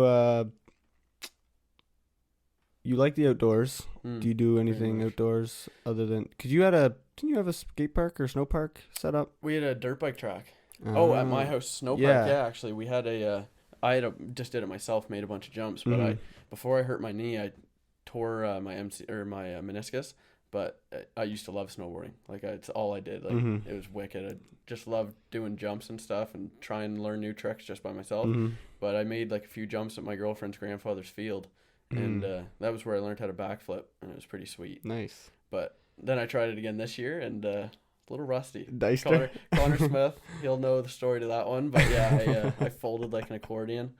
It was pretty rough. But scorpion on your back, or definitely a little bit of scorpion action. I was laying there and I was just doing the old yeah. Yeah, just recovering. That's funny. Yeah, because you invited me. Well, you said you were going out one time and I couldn't make it, and then we never planned on doing it. But yeah, I wish I got out there. I know. Yeah, we'll definitely do it another time. I've just been easy on the knee this year because I don't want to just completely forget. Yeah, snowboarding is tough on the knee. It really is. Or both knees, actually. Yeah, especially doing the friggin' big jumps and stuff. Like I don't like going fast, but I love going high. Like I love tricks and getting the air jumps and stuff, but not one for flying and just bombing hills and stuff. Really? Yeah, I'm not as good at it, I find, and I can't ride switch. So like whenever I get to a spot where I got to switch, it's pretty sketchy. Yeah, so riding switch improves your riding insanely. And I've heard that from so many people, and I've tried, and it's just so hard. I can do it, but I can't do the weight positioning. Like I can't lean the same way that I lean on my other foot. Yeah, so it's same for me. And it's hard. And you have to like think about what you're doing, and you feel like you can't like twist your body the same way. It's all different. Like your brain, you're just used to the complete opposite. Yeah, like for some reason when I ride switch, when I ride switch, I just do like a backflip, and I just it's just easy. Yeah. Then the other way, I just can't. I just can't. Yeah. No, another thing I like is tenting a lot. Nice. Yeah, I find it's just one of those things, just very peaceful. Oh, so peaceful. Yeah, we have a decent chunk of land out in Norton, so like we have 2 mountains on the property that we just usually crawl around, just find new spots, set up the tent, and that's nice. Yeah, just have a few drinks, just sit on the mountain, and it's nice. It's blissful. That's going out in the woods. Sometimes that city life. Yeah. City life is fun. Like for sure. Don't get me wrong. Like lots biking around, stuff, seeing so many people. Very social and everything. Yeah, it's like everybody's on the go. Like it's very high up. But then going into the woods, you're however far from some homes. Exactly. And then at night you just see like every single star. Yeah, you can just yell. Yeah, yell as loud as you want. Nobody's around. Do whatever you want. Like you just. Wildlife is just flourishing. Yeah, that's the wicked part too, seeing real wildlife when you're just outside, like getting to enjoy it all, appreciate it. Like it is nice. Like definitely. Yeah. That's one thing this summer we're trying to build a camp on top of our mountain. Nice. So that's gonna be a cool little project, just something to keep me busy and stuff. But it's definitely something I'm looking forward to. Be able to spend a night on the mountain, you know what I mean? Like it's just nice being, like you said, away from everyone, just utter silence when you're going to bed. Just hear like crickets and whatever's running around. Couple coals burning still. Yeah. Something sizzling. Yeah, me and Jake were talking about. He has some property that he's like letting me hunt on and stuff. Right on. Yeah, and I just watched that before we came. I was gonna say I didn't know you were into hunting. That's pretty. Yeah, I'm getting a new bow soon. Actually, yesterday I was kind of sizing up some stuff and getting stuff. That's wicked. But like next month I'll make make a brand new setup and stuff, which is gonna be nice. Yeah, it's definitely something to be excited for. Yeah, and I love shooting like targets and stuff, so it's really fun. So it's something I can do all year round. My brother's girlfriend's big into that. Not girlfriend, wife now, I should say, or fiance, but she's big into it, and it's interesting. Seeing them do it, it takes skill. Like I couldn't do it, that's for sure. You don't think so? No, I could do it for sure, but it would definitely take some practice. I've tried, and to be that accurate, and I always hit my arm whenever I'm drawing back. That do you fully extend it? Yeah, I think that might be my problem. Well, I think you're supposed to have slight bend in your elbow. That would make sense because it would kind of clear it. And you also your front shoulder, like a lot of people, I still do it. You like hunch your shoulder up. You got to like drop it into the socket. It's something like you got to remember. Little tricks. Yeah, little tricks like that. It's like anything, right? True. Like shooting a gun your first time, you wouldn't be as good as you were. Yeah, it's like maybe lean into your front knee a little more. Yeah. Don't pull the trigger right away. Like hold your breath, sight in, and then shoot. Yeah. Breathing's actually so important with when you're focusing. Yes. Any focusing type of sport. Very much so. Actually, probably any sport, honestly, just running in general. Yeah, because you got to preserve yourself, and then with hunting too, I guess you'd have to be very calm, very composed, and when you take that shot, like you're shooting to kill, so you gotta there's a lot on you there. Yep. For sure. I've never actually shot a deer. Yeah. But I have I know I'm not gonna have a problem with it. It's exciting. Yeah, for sure. You're getting something out of it. Yeah, I take I've actually the property that I'm gonna be hunting on. I have a dog, or I had a dog where they lived right across from it, so I'd take it out and we'd walk through the trail, and I'd always scout around, try to get really close to deer and stuff, and check it out, and just kind of think of where would I like to stationary put myself and exactly. Find a good spot where you know they're feeding. For sure. It's a lot to it. It's very, you got to plan it out. Yeah. That's the one thing I never really realized. There's so much that goes into hunting. Mm-hmm. People that really get into it and they get into it deep, there's a lot to it. Putting up trail cams, setting up these nice little stands, a lot of money too. Yeah. It's very expensive. I'm reading a book actually right now. He's actually going to be on the podcast, the author of the book. Right. It's called The Last Deer Hunter. Okay. Yeah. So it's called The Last Deer Hunter. Okay. And I'm reading it right now. That's and really interesting. He's a devoted hunter. He's from here in New Brunswick, or here around Sussex area. Close, eh? Yeah. His book's on Amazon, so if you're ever interested in it, it's a very good read. It's like a story. It's like informational story reading. Yeah. It's not informational. Learn from my experiences. Experiences, yeah. And he talks about a lot, which is nice. He has a quote in the book where it's if everything was told through his story, no information would be lost or something, or not remembered, something like that. Yeah. Anyways, he's obsessed with deer and deer behavior, and it's crazy how what he's learned and how they work, and you still don't know. There's some things in the book where he's I still don't understand why some deer do this and some deer don't. Just little. He talked about how mimicking a deer and walking up closer, it kind of worked out in my favor of a coincidence. I was walking on that property all the time, and I'm trying to get close to these deer, and every time I'm sneaking up to them. I'm come on, I'm gonna get closer this time. Don't let them see me, and slowly walk. But he said there's a in between. You can't be too slow, you can't be too fast, you can't let sunlight go between your elbows, so keep your body tight, one piece. As well as there's different step variations that you can take to get closer. That is actually really neat. Yeah, it's really cool. And I ended up getting 40 or 30 yards away from 7 deer. And they were all a group of them. Chilling. And they were just chilling. Huh. And they didn't see me. Mannerisms and stuff. I don't know if they saw me or not. I think some of them did, but they just kind of still strutted. Yeah. But I had such a calmness to my walk, and I was really they weren't fearing you at all. Yeah. They were just calm. But I did, when I tried to get when I was a little closer in vicinity, took a couple more steps than that. Yeah. They were just and then just put some distance between me. Then you're shoot. Yeah. Better than last time though. Yeah. Yeah. Yeah. It's cool, and I'm still reading, and he's going to be on the podcast, so he will be able to describe everything better than really how cool. I'm explaining it, which will be nice. I saw with watching Jacob's podcast that you guys were talking about that, wanting to get a hunter on and everything, and that's gonna be that's why it's cool, because you're learning like for me watching your podcast after, like I can learn from a bunch of different topics. Like it's not like you bring on the same people all the time, or like the same mindset all the time. Like it's always something different. It's not like just inspirational podcasts or just about plants. Just touching on everything. Yeah, everything. That's what's nice. That's why I'm intrigued in everything. That's what helps. Is my very first podcast with Sean. Like I was telling him how I like the process of learning things, and like learning more is fun to me, and I don't care what it is. Like I'm not totally intrigued with how pop is made, but it's amazing to learn how pop is made. Like why not? You're like, why not? Why not? That's just one example out of like anything. Like who knows? Like I record and I talk to a pencil factory worker or like an owner, and then he explains like everything they got to go through. There's probably so much. There's probably engineering in these little guys, right? Stuff you would. And then you go do a video with them, and then you get to like tour the place and see how it works. And like I don't even know. Like, do they get rolls of huge rubber tubes? I don't know for erasers. Once you know, then people ask the question, and you're like, oh, you got an answer for that. Yeah. Somebody's like, oh, what's the difference in lead? Oh, you know, like number 2's this, number 1's this. I don't know. That's one thing about 2 guys I work with. They got so many facts. I'll just be working. I'll just be standing there, and they'll be like, you know what alkaline means? I'll be like, are you going to tell me? And then they just tell I've heard of it. I'm like, I heard about it. And then they just tell me, and I'm like, oh, okay, sweet. Good to know. And then they just keep going. We'll just keep working. Later on, will come up and just say something completely out of nowhere. And I'm just like, you know this? I'm like, no. I'm like, learn right then and there. I'm like, oh, funny. Okay. How do you know these things? And they're like, oh, we just know.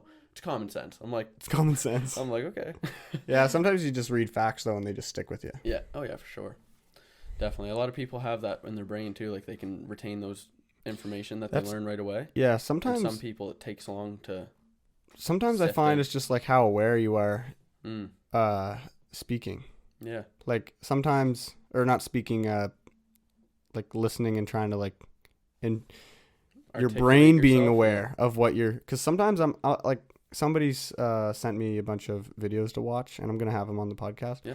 Sometimes I'll do it when I'm eating breakfast or making breakfast, and then I won't be aware of what's being said. Yeah. And like 5 minutes later, I'm like, oh, frig, like I haven't really been listening. Yeah. Like I'm listening, but I'm not like taking it in. Yeah. But then I get aware again, and I'm like, oh, okay. Then I start thinking about what they're saying and thinking, and then I lose it again. I know. And it's a skill. It's literally a skill. Yeah, literally. Like you were listening, but you don't retain it. You're like, what did they say? Yeah, exactly. Like, I didn't stop myself from listening. It's like, it is hard. Yeah.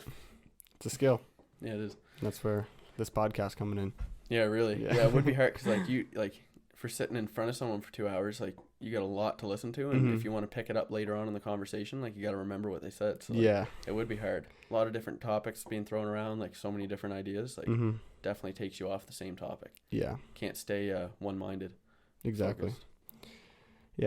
Yeah, because if I just talked about woodworking, not everybody would be intrigued. Exactly. I mean, a lot of people that were interested in woodworking would be really intrigued. Then you're only at like one base of an audience. One niche, Yeah, you want to but I was just going to say that too. A thing about this podcast that like really just like made me want to be on it and just like a part of it is like I don't really enjoy podcasts all that much aside from a few. Like, really? Like Joe Rogan, the way he does his, I love it because you're always expecting something different. It's just, you know what I mean? You say what you want, you learn all these random facts about these crazy stories.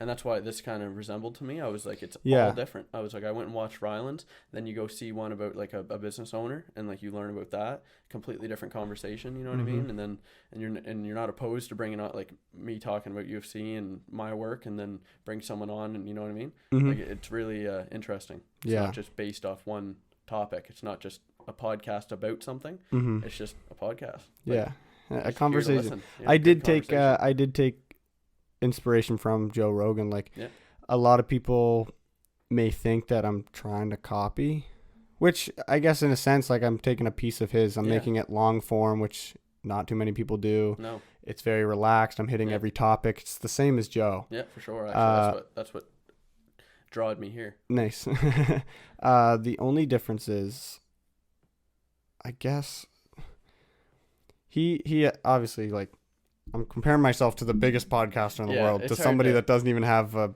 like 2,000 listeners. Like, it's good though. You gotta compare. Like, not hold yourself comparable, but you gotta look up to someone. You gotta see how they started. You know what I mean? Like, and who else better than Joe Rogan? Yeah, like, who else better than to learn from the best? Yeah, literally. Like someone who's just hit every topic. Like how to talk to people that not necessarily you would even want to talk to, but just to get the information. Like, like even if you disagreed with someone on a topic, just have them on to hear their view, and you can be completely mellow, and you know what I mean? Yeah, like it's pretty cool.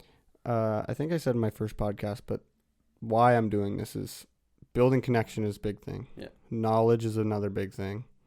Networking, and just and I do hope that someday that this podcast could make me some type of income. For sure. Yeah, not necessarily to take over my income now, like not necessarily do it like Joe Rogan, for an example, just full time. But it would be nice to have some type of like a reward from it. Because why else would I really do it? Like, yeah, exactly. Like you enjoy the whole all of it. Like I enjoy all of it, but it's nice to like each podcast I do make a certain amount of money. Yeah. Not necessarily something to. It could be $1, to be honest. Yeah, really. And I'd still be happy. Yeah, because it's the reward. Like, it's just knowing that, hey, if I do 5 podcasts, I can make this much money. I can save up that much. Yeah. And it's not like you get the experience and the money, which kind of adds to it. Like it's kind of pay on its own. Because you don't want to do. And recognition on the internet, like to finally get your name out there, and like it's good in every way, I find. There's another quote. It's from a movie, Batman and Joker. Yeah. And the Joker says, if you're good at anything, or if you're good at something, don't do it for free. Yeah. So if I'm good enough, maybe I'll get paid. For sure. Yeah, that's the end goal. Definitely not to sell yourself short. Like, be appreciated for the work you put in. Because it's not easy. Like it's not as easy as some people would think. Like you got a lot of work to put in. The editing and like just to have this place looking as good as it does. You know what I mean? And like it is a lot of work. So it's people will recognize that. And it is scary for me to put myself on camera, as well as you. Like, very much so. Yeah. It's people like Sam's podcast at the very end. He said like, I don't know if it was nerve-wracking, but he said like, this is who I am or something. Yeah. Or I don't know what I'm trying to say really. But people will know more about Landen than the average. Yeah. Now it's just exactly. Yeah. I guess so. And I learned more from you before, like. Yeah. Before, I guess. Yeah. You knew me better than everybody else watching, I guess. So now they're kind of catching up. Yeah. Yeah, it's just really nice. It is kind of gives a backstory. They're not just listening about a topic, like they're kind of listening to someone who's. It's hard to explain, but you get a background of it. This is what I was talking about, Sam. Is we're in a small town. Yeah. Most of us know right now. Most people listening are from here, and they know of the person, but they don't know them. Yeah, not everything. I've got a few messages and conversations between people about, man, it's nice seeing people that I know, but I don't really know. Yeah. It's just like, I know his name, I know his face. Yeah, true. You just know basic information about them. You've seen them in school, like... Yeah, never had a full conversation. It's like they're having a conversation with whoever you bring on, because they're just getting to... I'm just using this as an example, but like, say you struggle with something, or you learn something, and anything, you had this crazy thing that happened to you, like, in a good way. Yeah. Like, and people would be like, oh, no way. Like, I never knew that. Now, like, if I run into Landen, like, I can talk about that. Like, true. It's awesome to see him. Bit of an icebreaker, too, get to know something about them. Yeah. Yeah, it is true. Yeah, you can just be like, "How's the podcast?" And then they're like, "Yeah," and then boom, conversation. Yeah. Well, that's what I was gonna say too. Like, there's so many people are quick to judge before they are to give recognition, and that's the thing. Like, it's a shame because a lot of people would rather hate on you just to make themselves look better or to feel better that they're not trying what you're doing. Because a lot of the people, everyone that hates is jealous. A lot, I find, and that's what should fuel you. Because like, if they're not doing it and they hate on you, if anything, just smile and be like, "You're just pretty much telling me that you envy it." Like, if you're hating on it, because it might not be exactly what you're doing, but you see that you're taking the change. So if you're willing to try it, other people will follow for sure. Yeah, that's the main goal. I want people just to try something. Yeah, they can try podcasts. Go for it. Anything. Like, even though it's your same, not expertise, but field. Yeah, it'd be good for you. You'd motivate them to try it. Cause why not? Every podcast I almost go off about trying. It's unbelievable. Yeah. It's just trying. Like, I fail at something every day. I try to see how many squats I can do when I wake up. Yeah. Oh, I only got 107. I don't know. That's a random number. Yeah. Like, it's that curiosity too. Yeah. It's like, can I whittle a piece of wood tonight? Yeah. Like, maybe I'll spend an hour trying to whittle this, try to make a cube. Yeah. Like something so simple. Yeah, simple but a task. Yeah. See if you can do it. Exactly. Well, those are the people that like really they get far because they want to. That's the thing I find. Like if you like, we go back to if you want it bad enough, you're gonna do it. Yeah, but like exactly. that, like even little things. If you're pushing yourself to do something every day, you're still one step ahead of a lot of the people that can't even make their bed. Mm-hmm. Like you said, you get up, you do as many squats as you can. Think about it. You're one step ahead of all the other guys that didn't. Yeah. So then you're like, okay, like it's a good role to get into because then with work, when you start working harder, it'll follow in the same mannerisms. Like you'll be like, oh, I made this much, maybe tomorrow I can make this much. Yeah. Try and better it. What did I do that day that held me back? Like just good reflect too. Reflection, yeah, huge. Definitely. That's what a lot of people. I find that's what a lot of people can't do. Is reflect on themselves, though. Honestly, it's hard. You know what it is. People know what they should do and shouldn't do, and they know what they're gonna do. They just don't really think and admit it. Yeah, because I've been there. It's like 100%. It's like, oh, what should I do? I know what I really need to do. Yeah, it's like take a few minutes to really think what you need to do. Really, because you know the answer. Yeah, you know what the moral, like the right moral decision is to do, but sometimes like there's so many different ways to a decision that it's like a lot of people have a hard time doing something for the right reason. Like yeah. It's hard. Yeah. I don't know. It's difficult. It's a constant challenge for any human. Definitely. And nobody's perfect. Like no, and that's the thing. You can never. No one is. Like as much as you try, as much as you better yourself, you'll never be perfect. You're just better than you were the day before. It's a really humbling experience. Realizing that people deal with problems. Not everybody deals with like so many problems every day.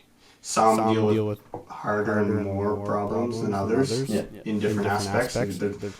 Everybody's level will be looked at differently from anybody else's perspective, right? Yeah, that's the hard thing. Like, you can never get a baseline. Yeah, you'll never be able to. Some people deal with depression and comparison and just like lack of motivation, meaning. Yeah, and it's hard. You see, and you want to help everyone, but like can't help anyone if they don't want to help themselves. I was having a conversation with someone yesterday, and he said that he spent so much time trying to lift people up that he neglected himself. Yeah, which is completely understandable. 100%. Yeah. Like you're basically putting somebody before you, and it's even though it really doesn't affect you that much, it's like it slowly digs at you. Because it's like, oh, I'm not even like watching like, what am I doing to benefit myself? It makes you feel good. Like I kind of relate to that. Like when I was younger, it was kind of like that. Like you want to be a yes man. You want to help people. You want to be not the reason, but you want to be in their life as a good person. Like you want them to recognize that you're trying to help all the time.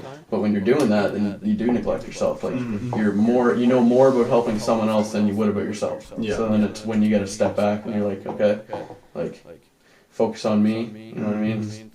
Not to be rude, but no one matters. Like really. Yeah. Like at the end of the day, if you gotta get down to what really matters in life, it's you and your family. Or if that is what matters to you. But like no one else's opinion matters. What other people do for you really doesn't matter as long as you can do it for yourself and be independent. But you gotta appreciate everyone. Yeah. For who they are. It's that balance. There's a hard balance because you gotta be independent. You gotta be able to live on your own, but always appreciate the people that help you because they do a lot. I always wonder if a girl's like a woman's thought process is different. Because I only know like I'm thinking in the sense of like as a man, we need to be able to do things for ourselves as well as for others. Does that make sense? Yeah, for sure. And like a woman's. I have no idea what I'm talking about. Yeah. This whole time. We just talk. I wonder if women have a different thought process when it comes to that mentality. I see what you mean. It's a hard thing to bring up. Yeah. It's really hard to touch on without people jumping on you. So please don't. But with I see what you mean. Like a guy's, for as long as time has been, like they'll go work and they have to provide for more than themselves, realistically. And lately, nowadays, I find a lot more women are becoming independent. Mm-hmm. Like they do a lot, like there's endless possibilities. But before, I guess they were kind of trapped to that, like it's almost like a little stereotype, like a little floor that they couldn't get up. Yeah, literally, like they were denied. And now, very great. Like luckily, everybody has come a long way with rights and equal, like all that stuff. But yeah, it would be a little different because you wouldn't. Single mothers, you definitely have to be used to providing for you and your child. So, like, I guess every woman would definitely have that instinct to take care, because they always are. You know what I mean? Yeah, I guess it's in their nature to take care. Like they always, a lot of women want the best. Like they don't. It's hard to explain. Can't speak in a mass. Oh, is that mother's nature to take care and man's nature to provide? Yeah. I guess that's like how every. I guess that's how it's been. That's how animals are too. Right? Yeah, really. Mother takes care, dad goes out. Yeah, and true. And there's no one's saying that can't be reversed. Yeah. Like of course a mother can provide. They have to. Like sometimes you're put in that situation where you just have no choice. But definitely, I guess, ingrained in people would be that stereotype of the dad provides and the mother takes care. Yeah, that is interesting. Because it's always hard to talk about things like that without being touchy. You gotta be because you don't want to say the wrong thing and offend somebody. I mean, educate me. Yeah, somebody come on. Yeah, tell me Jordan Peterson. Yeah, he's crazy. He is crazy. 100%. In a good way. Yeah. Well, he's still got that. It's like straight to the point. Yeah, it's kind of like this. It's not really like any other way. No matter how much you really fight it. He's a factual person. Yeah. He's very. I'm reading his book right now. I have a couple books on the go, which it kind of sucks because I don't know. You gotta stick with one pretty much to just finish it. That's something I'm guilty of. I gotta read more for sure. Jordan's book I find is a hard read. I just think it's because I'm not very intellectually as smart as I could, but hard to understand a man's brain when it's like that. It's a complete other like structure. Do you listen to him? I've dabbled in listening to him. Like I've definitely been a fan of just some things he said and some he's got quotes. Some he's got some very good ways to look at things, but I haven't really touched down on him much now. I've wanted to get a book. That's what I've been wanting to buy, is a very informational book for something just to learn. What are you interested in? Because I might have a few books that I could maybe give you one. A couple things, is finance. Just like I'm really into, like, I like managing my money as well as I can for what I have. Like, because it's just you see things when you're younger. You want to, you know what I mean, better your financial state. Yep. For sure, you want to have it better than you were. So that, and just I'm very interested in human mannerisms, like just how people react and behavior. It's just interesting seeing how dictators and like how people make those crazy decisions, what can drive people to do like scary things. That's a big thing with fighting too. That's why I'm so into it. It's because like you got it, like in a street fight, you never know when someone's really gonna turn that switch and not be able to stop.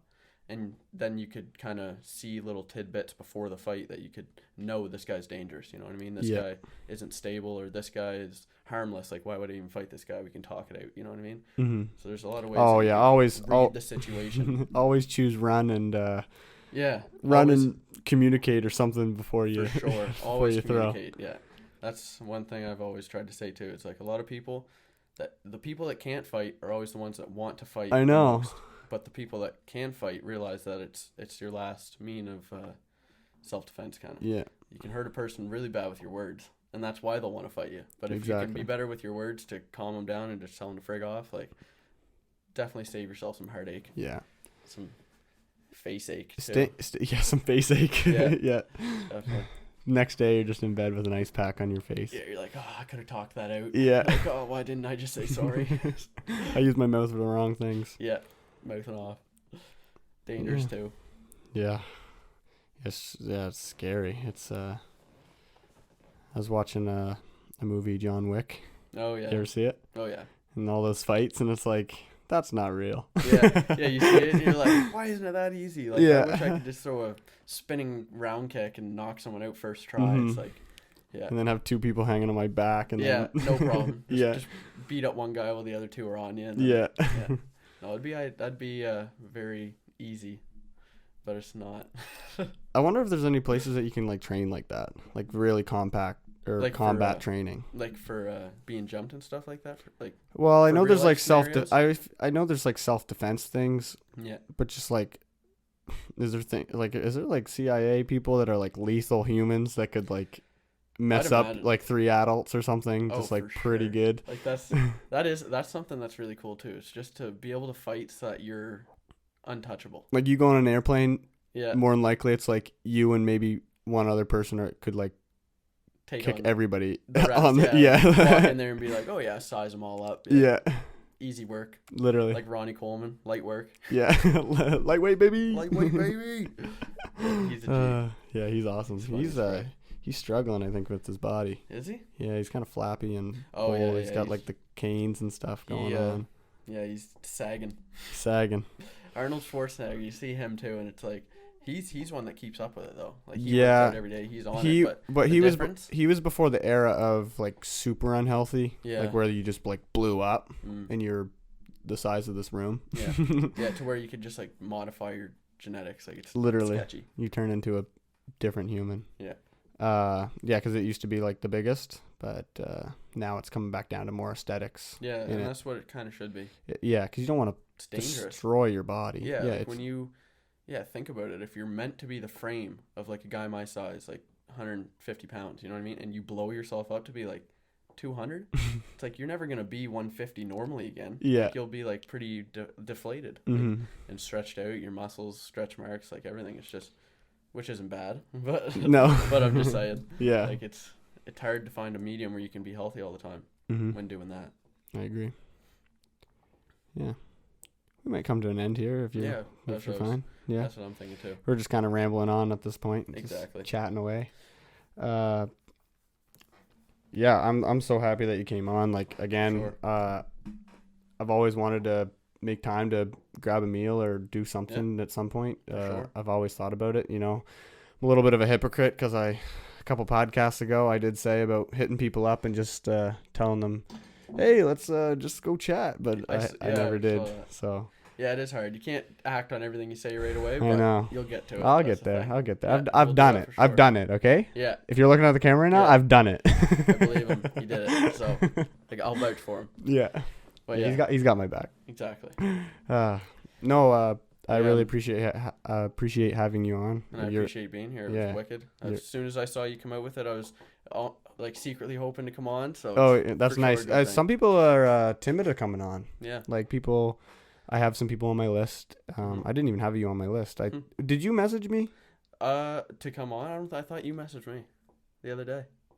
You might have messaged me about the podcast. I messaged you on your podcast. Yeah, I just said right on. Like. And then I said I'm gonna have you on or something. Yeah, because I knew as soon as you messaged me, I was like, Landon, someone I want on. Yeah. So, but you're amazing, and I've always enjoyed just you as a person. We've ran into each other through different places and always chatted. Same clique, doing the same stuff. Pretty much, yeah. Works out like that. Glad I came on. Yeah, you're amazing. You're a really cool guy. Like if you ever get down on yourself or anything like that, you're amazing. I don't know. Thank you. Never look down. It's good to always hear that. So I mean, it's. Do you want to shout out your Instagram? I usually do that. Yeah, for sure. Friggin' shout out to Landen Connolly. It's just Landen Connolly, LandenConnolly. Is it just your name and that's it? That's it. No underscore, no numbers. Okay, nope. Perfect. Landen Connolly, everybody. Yeah. Follow him on Instagram. Check him out. Thank you very much. Thank you. Peace. Peace.